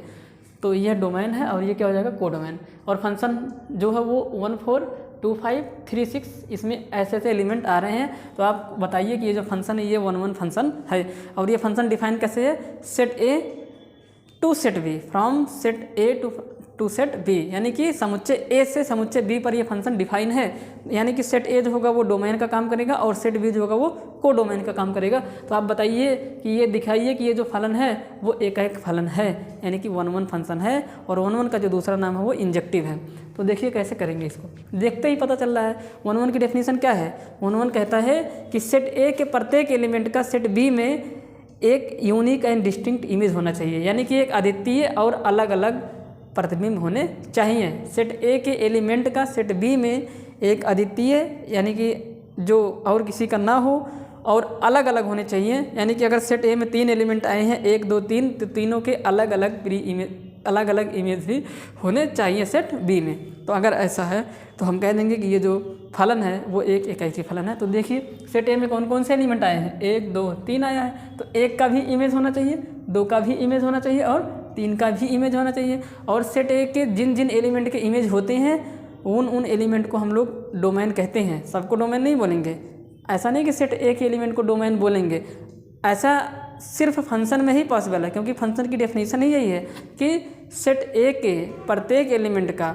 सेट बी में केवल और केवल एक इमेज होने चाहिए, और वो जो इमेज है वो मतलब केवल एक इमेज होना चाहिए, और सेट ए के सारे एलिमेंट का इमेज होना चाहिए। तो अगर सेट ए के सारे एलिमेंट का इमेज है फंक्शन में, तो अभी हमने बताया आपको कि जिनके इमेज होते हैं वही डोमेन में आते हैं। तो डेफिनेशन फंक्शन की डेफिनेशन में यही तो है कि सबके इमेज होने चाहिए, इसका मतलब सब डोमेन के अंदर आएंगे। तो आप कंफ्यूज मत हो जाइएगा, रिलेशन में ऐसा पॉसिबल नहीं है, मतलब हो भी सकता और नहीं भी हो सकता, पर फंक्शन में पॉसिबल है कि पूरा का पूरा सेट ये डोमेन होता है, ठीक। और रेंज कौन होता है, रेंज सेट बी के वे एलिमेंट जो किसी ना किसी के लिए इमेज का काम कर रहे हैं वो रेंज हो गए। अगर वो इमेज का काम कर रहे हैं तो उनका प्री इमेज भी होगा। तो दूसरे शब्दों में आप ये भी कह सकते हैं कि जिनके प्री इमेज होते हैं सेट ए में वही एलिमेंट आपके रेंज के अंतर्गत आते हैं। अदरवाइज़ वो सारे एलिमेंट छूट जाते हैं जिनका कोई भी प्री इमेज नहीं होता है या जो किसी के लिए इमेज का काम नहीं करते हैं, ठीक। तो आइए खैर इस क्वेश्चन पे, हमारी तो ये आदत ही है कि हम बीच बीच में ऐसे आपको रिवाइज कराते ही रहेंगे ताकि आप भूलें ना, चीज़ों से लगे रहें, जुड़े रहें। तो देखिए ध्यान से सुनिए। तो ये सेट ए के प्रत्येक एलिमेंट का है क्या इमेज, तो देखिए 1 का इमेज 4 है, 2 का इमेज 5 है, 3 का इमेज 6 है, 4 1 का इमेज हो गया, 4 और किसी का नहीं है। अच्छा 2 का भी इमेज हो गया 5, और 2 का जो इमेज 5 है वो और किसी का नहीं है। 3 का भी इमेज हो गया 6, और 6 3 का इमेज है और किसी का नहीं है। इसका मतलब है कि सेट ए के प्रत्येक एलिमेंट का केवल और केवल एक इमेज है, और जो इमेज है वो डिस्टिंक्ट इमेज है, अलग अलग इमेज है, और वो यूनिक है। तो इससे ये पता चल रहा है कि ये जो फलन है वो एक ही फलन है। अनटू अगर प्रूव करना होता तो क्या करते, अनटू कहता है कि सेट बी के प्रत्येक एलिमेंट का प्री इमेज होना चाहिए। इट मीन्स सेट बी के प्रत्येक एलिमेंट सेट ए के किसी न किसी एलिमेंट के लिए इमेज का काम करते हों। तो पर यहाँ पे देखिए 4 इमेज का काम कर रहा है क्या, हाँ है। 5 इमेज का काम कर रहा है क्या, हाँ है। 6 इमेज का काम कर रहा है क्या, आप देख रहे हैं कि 6 भी है। पर 7 किसी के लिए इमेज का काम नहीं कर रहा है। इसका मतलब सेट बी में जो 7 है ना वो छूट गया, उसका कोई नहीं है। इससे ये पता चल रहा है कि पूरा का पूरा जो सेट बी है वो ऑक्यूपाइड नहीं है, उसमें 7 का किसी के साथ कनेक्शन नहीं है। तो इस वजह से ये ऑन टू तो नहीं है। ये बेस्ट एग्जांपल है 1 1 और ऑन टू को समझने के लिए, ठीक। तो बात करते हैं इसके सॉल्यूशंस को, दिखाना है मुझे, दिखा देंगे। तो बॉक्स के माध्यम से दिखा दीजिए, ये छोटा सेट है, बॉक्स के माध्यम से दिखा देंगे। तो इसमें आया है 1 2 3, कितना कितना एलिमेंट है, 1 2 3 है ना।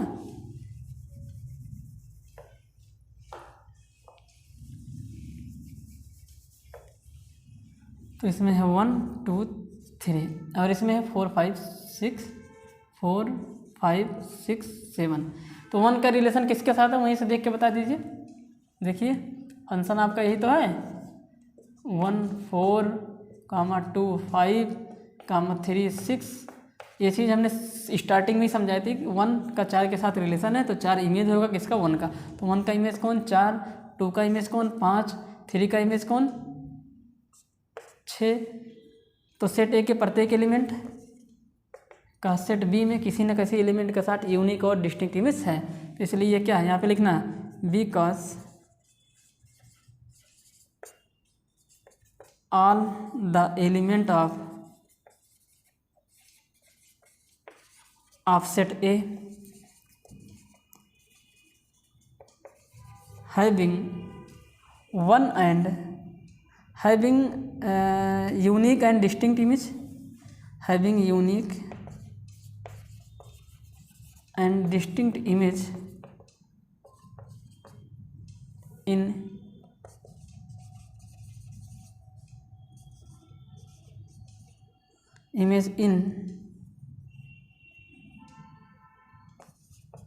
कोडोमेन यानी कि set B. So this given function is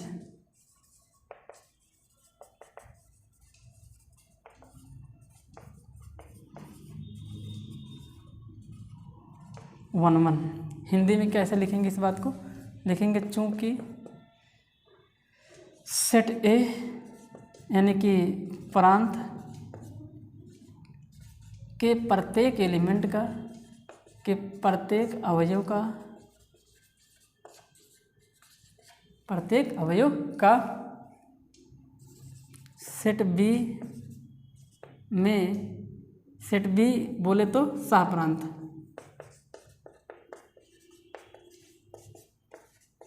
सहप्रांत में एक अद्वितीय एवं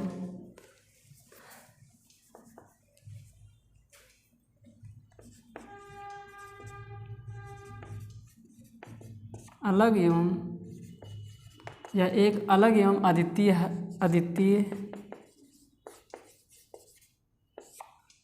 अद्वितीय प्रतिबिंब है।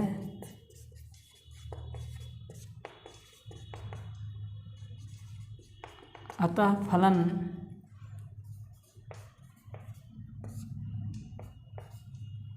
एकाएकी या एकाएक फलन है, एकाएक फलन है। ठीक, तो इस तरीके से आप हिंदी में कह देंगे। पर यह अनटू नहीं है, अनटू इसलिए नहीं है क्योंकि जो रेंज है, अब अगर मैं इस बॉक्स को देख के बताऊं तो इस बॉक्स में रेंज का काम वही करेंगे जो किसी न किसी के लिए इमेज करेंगे। तो रेंज कौन है बताइए, बॉक्स देख के बताइए। आपका आंसर यहाँ तक है, आपका जो सोल्यूशन है यहाँ तक है। अब मैं आगे आपको अनटू भी दिखा दे रहा हूँ, खैर दिखाना नहीं है तो फिर भी मैं दिखा दे रहा हूँ, आपको सिर्फ इतना ही करना है, ये आपको साइड में दिखा देंगे। तो रेंज इसकी कौन हो जाएगी 4 5 6, यही इतनी रेंज होगी।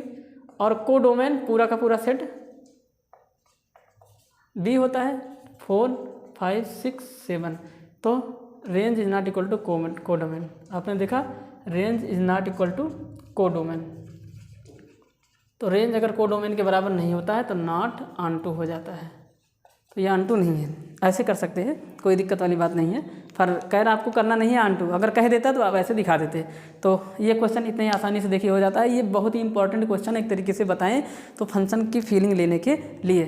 तो अच्छा क्वेश्चन है, ये है तो बहुत ही सरल, पर ये डेफिनीशन को एकदम क्लियर कर देगा। तो इस पर फोकस करिए और समझने की यहाँ से कोशिश करें। तो इस तरीके से क्वेश्चन नंबर 6 हो जाता है। अब बात करते हैं अगले क्वेश्चन नंबर 7 की। तो आइए क्वेश्चन नंबर 7 पे डिस्कस करते हैं। क्वेश्चन नंबर 7 क्या कह रहा है, in each of the following cases state whether the function is 1 1 और ऑनटू और बाइजेक्टिव। और फंक्शन यहाँ पे दिया गया है, function is defined on real number to real number, it means domain is a real number and codomain is also a real number. And f x is equal to 3 minus 4x and second f function is defined real number to real number again and f x is equal to 1 plus x square. तो कहने का मतलब ये हुआ, हिंदी में इसको translate कर देते हैं, हिंदी मीडियम वाले के लिए सुविधा हो जाएगा। और ये क्या है कि यहाँ पे जो 2 केसेस दिए गए हैं, इन प्रत्येक केस में आप चेक करके बताइए कि ये जो फलन दिया गया है जो कि वास्तविक संख्या से वास्तविक संख्या परिभाषित है और फंक्शन कुछ ये है 3 माइनस 4x, और दूसरा है कि ये भी वास्तविक संख्या टू वास्तविक संख्या, यानी कि फलन का जो प्रांत होगा जहाँ से x की वैल्यू आपको रखनी है फलन में, वो भी एक वास्तविक संख्या होनी चाहिए, और फलन में x की वैल्यू रखने के बाद जो f(x) की वैल्यू आएगी जिसे हम फंक्शन की वैल्यू कहते हैं, फलन का मान कहते हैं, वो भी एक रियल नंबर होना चाहिए। और वो दूसरा केस है, उसमें फंक्शन है f(x) equal to 1 plus x square. आपको दिखाना कि ये जो मतलब चेक करना है कि ये फलन कैसा है, ये एकैकी है, 1 मीन्स एकैकी है कि नहीं है, और दूसरा ऑन टू का मतलब आच्छादक है कि नहीं है। अब यहाँ पे एक तीसरा आ जाता है बाइजेक्टिव। बाइजेक्टिव को बोलते हैं आच्छादी। बाइजेक्टिव को क्या बोलते हैं? आच्छादी। यहाँ पे मैं लिख देता हूँ बाइजेक्टिव। अब ये आपके लिए नया है, ये अभी हमने कभी भी डिस्कस नहीं किया होगा। बाइजेक्टिव फंक्शन के बारे में थोड़ा सा बता देते हैं। इसको सबसे पहले तो हिंदी में बोलते हैं आच्छादी फलन। आच्छादी फलन आप लोग अपनी हिंदी की बुक से मैच करा लीजिएगा, क्योंकि हिंदी और इंग्लिश में थोड़ा मुझे कन्फ्यूजन रहता है। इंग्लिश में तो एकदम क्लियर है, पर हिंदी में थोड़ा 9-10 का अंतर है, तो मिला लीजिएगा। आच्छादी फलन बोलते हैं, यानी कि इंग्लिश में बोला जाता है बाइजेक्टिव फंक्शन। बाइजेक्टिव फंक्शन वे फंक्शन होते हैं जो 1-1 भी होते हैं और ऑन टू भी होते हैं। इट मीन्स ऐसे फंक्शन जो 1-1 और ऑन टू दोनों होते हैं उनको बाइजेक्टिव फंक्शन कहा जाता है। तो याद रखे रहना, यानी कि a function that is 1-1 and onto both is bijective function। ठीक, यानी कि जो फलन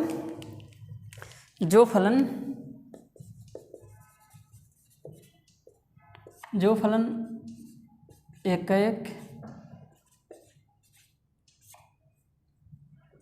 व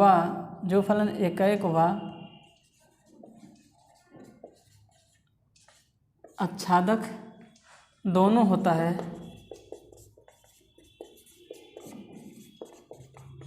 वह आच्छादी फलन होता है, यानी कि बाइजेक्टिव फलन होता है।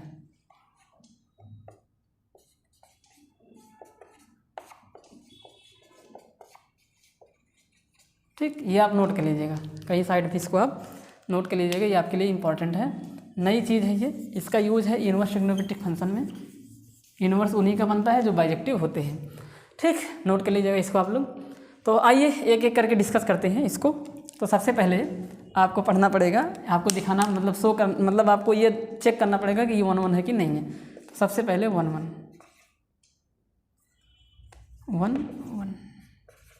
तो पहला वाला पढ़ा रहे हैं, पहला वाला फंक्शन सॉल्व करवा रहे हैं, इसको मिटा देते हैं, इसको जो है मिटा देते हैं, पहले वाले पे डिस्कस करते हैं। 1-1 एक एक चेक करते हैं। कैसे चेक करेंगे? इसके लिए मान लेंगे कि 2 संख्याएं हैं x1 और x2, और उस पर फंक्शन की वैल्यू बराबर है। ऐसे वो x1 और x2 है, और अगर x1 और x2 भी आपस में बराबर हो गए तो वो फंक्शन 1-1 हो जाएगा। यही प्रोसेस हम शुरू से करते चले आ रहे हैं। कभी एग्जाम्पल लेके कर देते हैं, कभी x1 और x2 ही ले लेते हैं। तो इसमें x1 और x2 ही ले लीजिए। ठीक, तो क्या करना है, यहाँ पे लिखेंगे माना x1, x2 जो कि बिलोंग कर रहे हैं रियल नंबर यानी कि डोमेन से। Let x1 and x2 is belonging in real number, it means domain, Hindi में बोलेंगे प्रांत। सच दैट इस प्रकार से हैं, हिंदी में बोलेंगे तो इस प्रकार से हैं कि f of x1 is equal to f of x2। अब f ऑफ x1 किसके बराबर हो जाएगा? x की जगह पे x1 रख देना, यही फंक्शन है ना। f ऑफ x1 किसके बराबर हो जाएगा? यहाँ से देखिए, एफ ऑफ x1 किसके बराबर हो जाएगा, तो आप बोलेंगे x की जगह पे x1 रख देंगे, तो 3 माइनस 4x1, तो ये बन जाएगा 3 माइनस में 4x1 बराबर x2, F of x2 x की जगह पे x2 रख देंगे, तो 3 माइनस 4x2, x जहाँ है वहाँ पे x2 रख दीजिए। यही नहीं, दोनों तरफ रखना होता है। अब देखिए 3 से 3 क्या हो जाएगा, कैंसिल। क्यों? क्योंकि अपोजिट साइड में अगर दो इक्वल चीज़ें इक्वल साइन में हैं तो वो कट जाती हैं, कैंसिल हो जाती हैं। ठीक, तो क्या बचा, माइनस में 4x1 is equal to minus में 4x2, माइनस फोर भी क्या हो जाएगा, कैंसिल। तो क्या बच जाएगा आपका, बचेगा x1 is equal to x2। इसका मतलब x1 और x2 जो दो संख्या हम लेके चले थे वो आपस में कैसे आ गए, बराबर आ गए। तो अगर फंक्शन की वैल्यू जिस पर बराबर थी वो दोनों नंबर भी आपस में बराबर हो जाते हैं तो वो 1 1 हो जाता है। It means the given function F x is 1 1 function, hence function is 1 1 function, या इज 1 1 भी कह सकते हैं, कोई दिक्कत वाली बात नहीं है। अतः फलन एक का एक फलन है, एक का एक फलन है। अब आंटू प्रूफ करने के लिए हमने आपको बताया था ना कि आंटू के लिए क्या करते हैं। अभी देखिए आपने क्या किया, x की वैल्यू रख के y की वैल्यू पता की। फंक्शन की वैल्यू क्या है, f(x) की वैल्यू, f(x) को y से दिखाते हैं। तो x की डिफरेंट वैल्यू पर y की डिफरेंट वैल्यू आई। ठीक, अब हम चेक कर लें कि y के प्रत्येक वैल्यू के लिए x की कुछ ना कुछ वैल्यू मिल रही है। तो अगर ऐसा है तो इसका मतलब y का हर एक एलिमेंट का प्री इमेज होगा कहाँ पे, डोमेन में। ठीक, तो चेक कर लेते हैं, देखते हैं। इसको मिटा देते हैं, आपने इसको नोट कर लिया होगा। यहाँ पे जो है, अब यहाँ पे वैसे बॉक्स बना के समझाना यहाँ पे उतना सूटेबल नहीं बैठेगा, तो यहाँ पे ऐसे कर लेते हैं। यहाँ पे लिखेंगे फॉर आंटू आच्छादक के लिए, आच्छादक के लिए क्या करेंगे बताइए, फंक्शन को x के बराबर मानेंगे y के टर्म में। तो आपका function F X equal to है 3 माइनस में 4x, एफ एक्स को क्या बोल देंगे, y। तो y equal to 3 minus 4x। अब यहाँ से x की वैल्यू निकालेंगे ना, तो x की वैल्यू निकालेंगे तो इस माइनस 4x को इधर कर दें ताकि प्लस बन जाए, क्योंकि जिस वेरिएबल की वैल्यू निकालते हैं वो प्लस में होना चाहिए। तो इसको इधर ले आइए, तो आ गया 4x। इस y को उधर लेके चले जाएंगे, y को इधर ट्रांसफर मारेंगे, इसको इधर मारेंगे, तो 3 कहीं नहीं गया, तो जो कहीं नहीं जाता उसको पहले लिखते हैं, और जो y उधर गया प्लस था तो वो क्या बन गया, माइनस y बन गया। तो x इक्वल टू कितना आ जाएगा, तो आप बोलेंगे x इक्वल टू आ जाएगा आपका 3 माइनस वाई, 4 मल्टीप्लाई था तो वो कहाँ चला जाएगा, डिवाइड। अब x इक्वल टू 4y आ गया है। अब यहाँ पे देखिए फंक्शन अनडिफाइंड होने का कोई डर नहीं है। क्यों? क्योंकि यहाँ पे y की वैल्यू आप एक रियल नंबर रखेंगे, नीचे एक कांस्टेंट बैठा है, कांस्टेंट से कोई डर नहीं होता है। अगर वेरिएबल होता यानी कि y का टर्म होता तो हम वहाँ पे सोच समझ कर रखते हैं कि नीचे जीरो ना बनने पाए। यहाँ तो ऐसी कोई सिचुएशन नहीं बनने वाली है। इसका मतलब है यहाँ पे y के प्रत्येक मान के लिए जो कि एक रियल नंबर है उसके लिए x जो भी आएगा वो एक रियल नंबर आएगा। तो इससे ये पता चल रहा है कि y की कुछ भी वैल्यू रख दीजिए, रियल नंबर जो हो उसके लिए प्रत्येक x मौजूद होगा, आएगा। तो यहाँ से ये पता चल रहा है। ठीक है, तो रख देंगे आराम से, कोई दिक्कत वाली बात नहीं है। तो लिखेंगे, इसको सॉल्व करेंगे, एक रियल नंबर ही आएगा। यहाँ पे लिखेंगे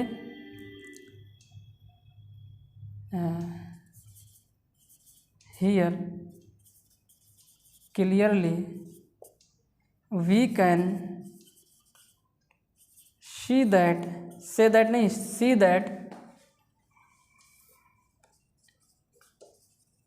every value of y that is belonging in real number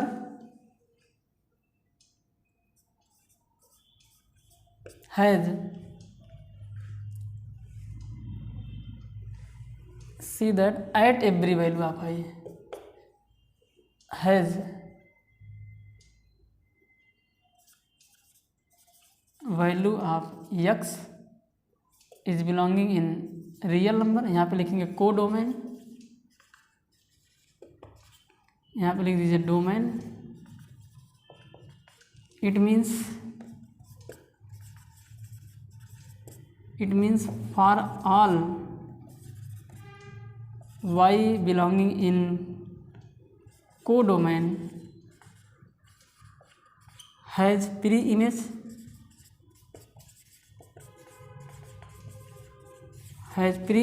in domain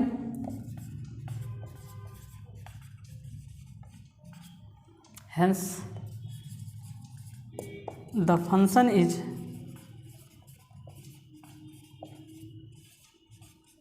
onto function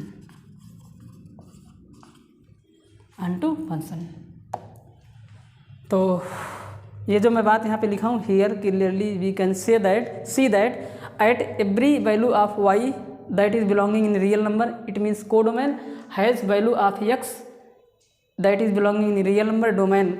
इसको आप लिखें चाहे ना लिखें, यहाँ पे आप समझ सकते हैं, फील भी कर सकते हैं। तो ये बात लिखना ज़रूरी नहीं है, ये वाली बात लिखना ज़रूरी है आपको, या पूरा ही लिख दीजिए, कोई दिक्कत नहीं, पूरा लिख दीजिए, सब कुछ ज़रूरी है। हिंदी में अगर इसको मैं समझाऊं तो हिंदी में यहाँ पे आपको समझना पड़ेगा, यहाँ पे प्रत्येक वाई के अलग अलग वैल्यू पर, या ऐसे कह देंगे कि यहाँ पे प्रत्येक वाई के लिए जो कि रियल नंबर से बिलोंग कर रही है, यानी कि कोडोमेन यानी कि सह प्रांत का एक अवयव है, उसके प्रत्येक वैल्यू के लिए मान के लिए एक्स का कोई ना कोई मान आएगा जो कि एक रियल नंबर होगा।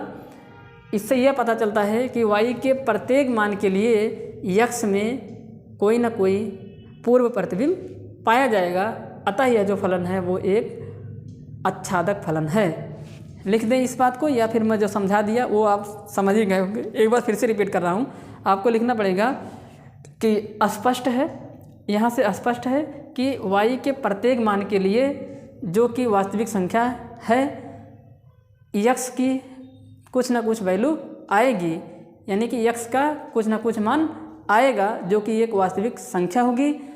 अतः इससे यह पता चल रहा है कि प्रत्येक y के लिए x में प्रत्येक y जो कि सह प्रांत से बिलोंग कर रहा है, या प्रत्येक y जो कि सह प्रांत का एक अवयव है, उसके लिए प्रांत में पूर्व प्रतिबिंब पाया जा रहा है। इसलिए यह जो फलन होगा वह एक आच्छादक फलन होगा।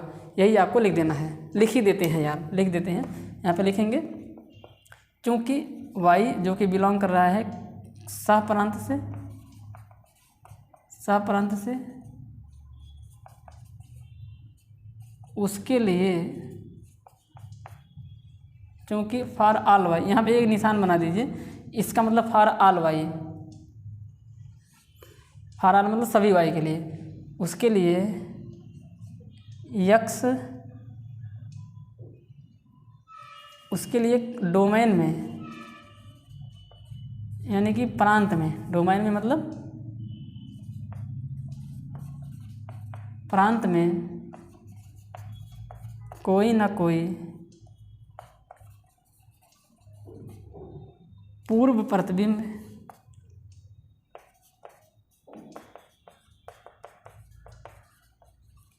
पाया जाएगा या पाया जा रहा है,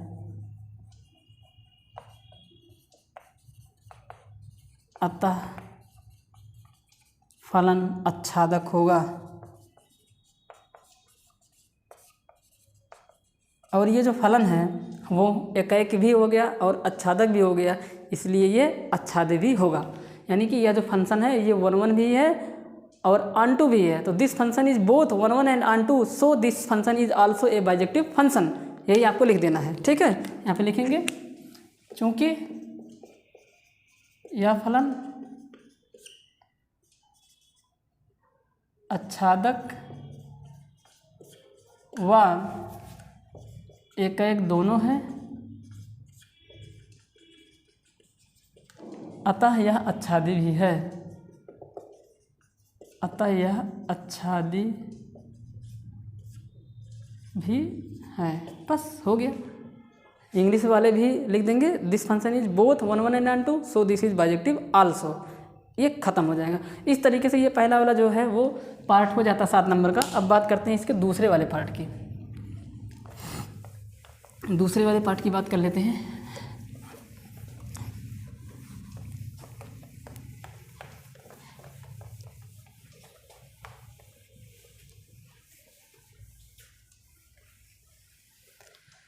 दूसरा पार्ट है एफ, तो यही होगा, यानी कि real number to real number define ही है ये।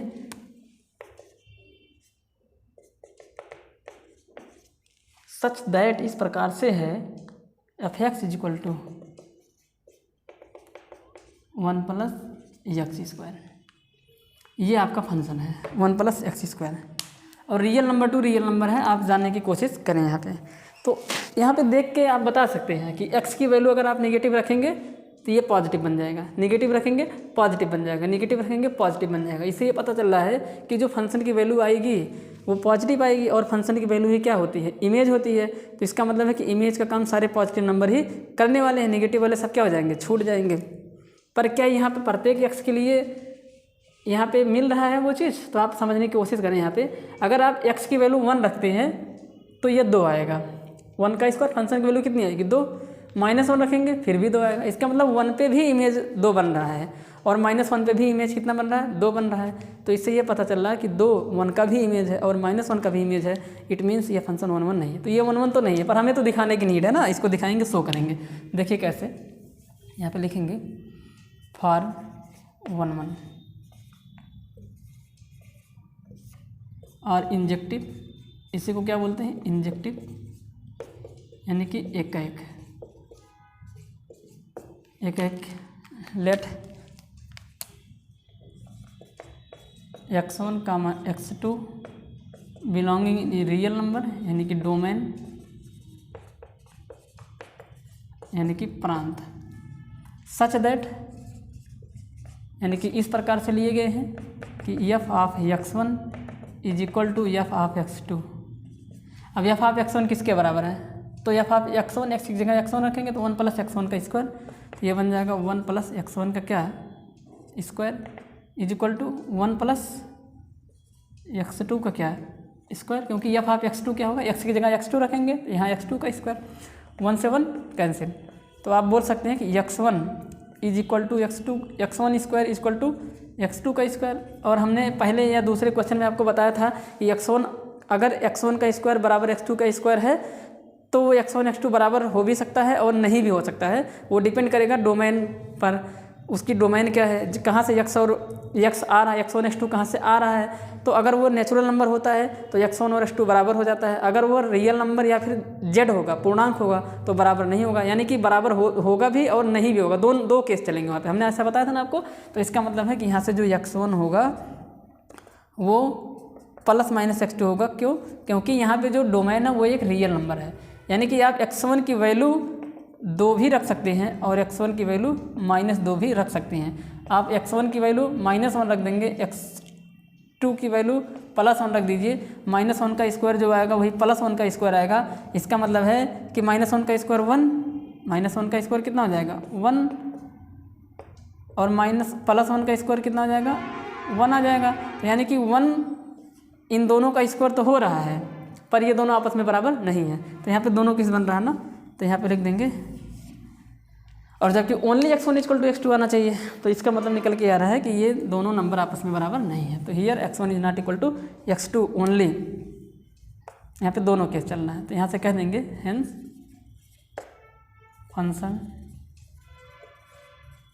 ऐसे क्वेश्चन हो गए ना एक बार आपके, इज नॉट, अगर यहाँ पे रियल नंबर ना होकर नेचुरल नंबर होता तो ये वाला माइनस कट जाता, क्योंकि तब x2 की वैल्यू आप माइनस नहीं ले सकते थे, नेचुरल नंबर माइनस नहीं होता है, समझने की कोशिश करें।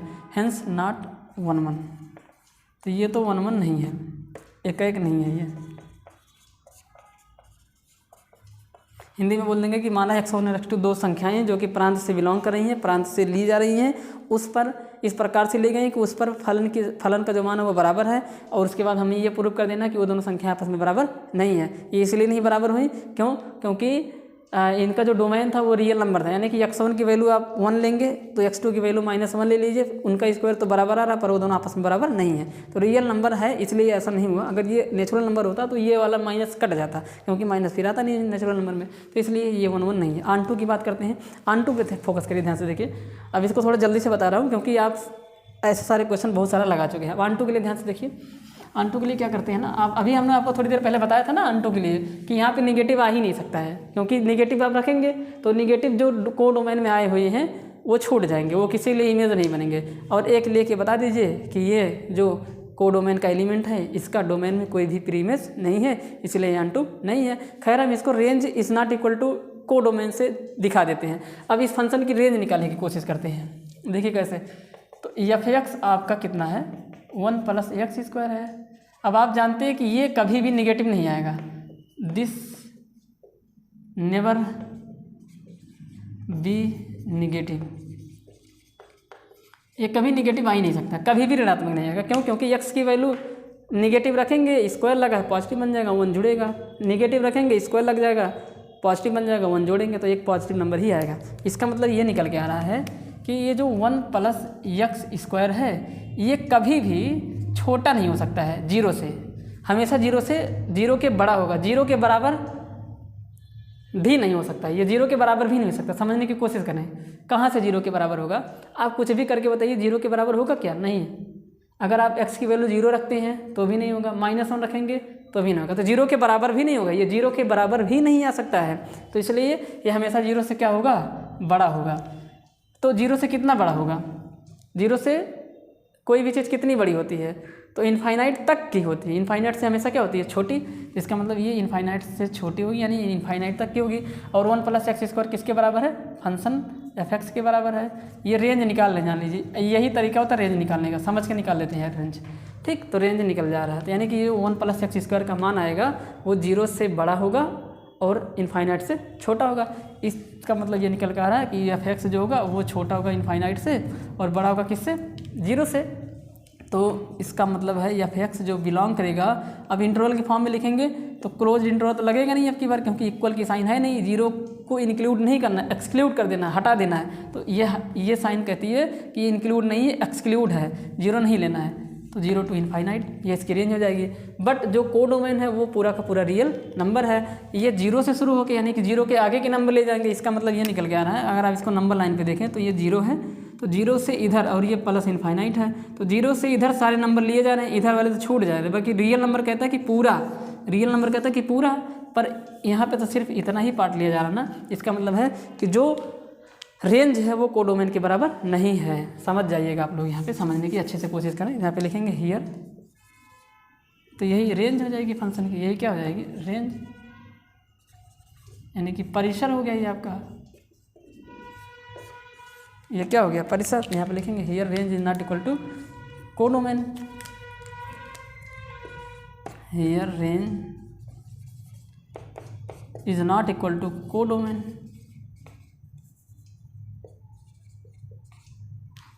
hence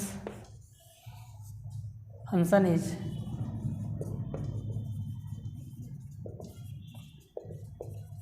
not onto, चूँकि हिंदी में बोलेंगे परिसर इज नॉट इक्वल टू प्रांत, सह प्रांत, परिसर सह प्रांत के बराबर नहीं है, अतः फलन आच्छादक नहीं है, आच्छादक नहीं है। तो उम्मीद करता हूँ कि आपको समझ में आया होगा। इसको मिटा देते, नहीं तो आप इसको भी नोट कर लेंगे। ठीक, तो देखिए कितना आसान है, निगेटिव नंबर सब छूट जाएंगे, सब के सब निगेटिव नंबर क्या हो जाएंगे? छूट जाएंगे। तो इस तरीके से क्वेश्चन नंबर 7 हो जाता है। अब क्वेश्चन नंबर 8, 9, 10, 11, 12 3 क्वेश्चन ऐसे हैं। इसमें जो क्वेश्चन नंबर 11 और 12 है वो ऑब्जेक्टिव टाइप क्वेश्चन है, और जो क्वेश्चन नंबर 8, 9, 10 ये 3 क्वेश्चन ऐसे हैं जो और लगाने वाले हैं, जिनमें ज़्यादा टाइम लगेगा। बाकी ये जो 11 और 12 क्वेश्चन है ये ऑब्जेक्टिव है, इसमें ज़्यादा टाइम नहीं लगेगा। तो आज के वीडियो में बस इतना ही। आप लोग मेहनत के साथ पढ़ाई करें। इसके लिए एक लेक्चर और बना के इस एक्सरसाइज को समाप्त कर देंगे। उसके बाद आगे देखेंगे कि और मुझे क्या पढ़ाना है, उस पर आगे डिस्कस करते हैं। तो रेगुलरिटी बनाइए, रेगुलर पढ़िए और मन लगा के पढ़िए। ऐसा नहीं है कि सिर्फ टाइम पास के लिए पढ़ाई करें, तो आपको टाइम पास के लिए नहीं पढ़ना है, रेगुलरिटी बना के पढ़ना है, कंसिस्टेंटली पढ़ना है। यानी कि 1 घंटे अगर आप पढ़ रहे हैं तो 1 घंटे ही पढ़ें और नोट्स के साथ पढ़ें। ये मूवी की तरह मत देखें इसको कि ये पिक्चर चल रहा है, ऐसा कुछ नहीं करना आपको। नोट्स के साथ पढ़ाई करें। नोट्स आपका एक हथियार होता है जो आपके एग्ज़ाम टाइम पे आपकी मदद करता है। रिवीजन करने में। तो क्योंकि ऐसा तो है नहीं कि सिर्फ आपको पूरे 12th क्लास में यही एक चैप्टर पढ़ना है। ऐसे जब दूसरा चैप्टर पढ़ेंगे तो आप पीछे वाला भूलते जाएंगे, और ये मानव का स्वभाव भी है कि आदमी चीज़ें भूलता है, जो मनुष्य होता है वो चीज़ें क्या करता है, भूल जाता है। तो आप लोग क्या करें, भूलने के लिए मतलब ये जो भूलने वाली बीमारी है इसका भी इलाज रखे रहिए, कि ताकि हम एक बार देखें और तुरंत हमें फटाफट चीज़ें याद हो जाएं। तो आप लोगों से रिक्वेस्ट है, आप लोग नोट्स बना के चलें, ताकि आप आगे चल के प्रॉब्लम फेस ना करें और आसानी से आप रिवीजन कर सकें और बढ़िया स्कोर करें मार्क एग्ज़ाम में, और अपने आप को भी थोड़ा मेंटेन करेंगे कि हाँ मुझे आ रहा है, ये कॉन्फिडेंस भी बढ़ाएंगे। तो समझने की कोशिश करें, मेहनत के साथ पढ़ाई करें। तो आज के लिए बस इतना ही। धन्यवाद डियर स्टूडेंट्स।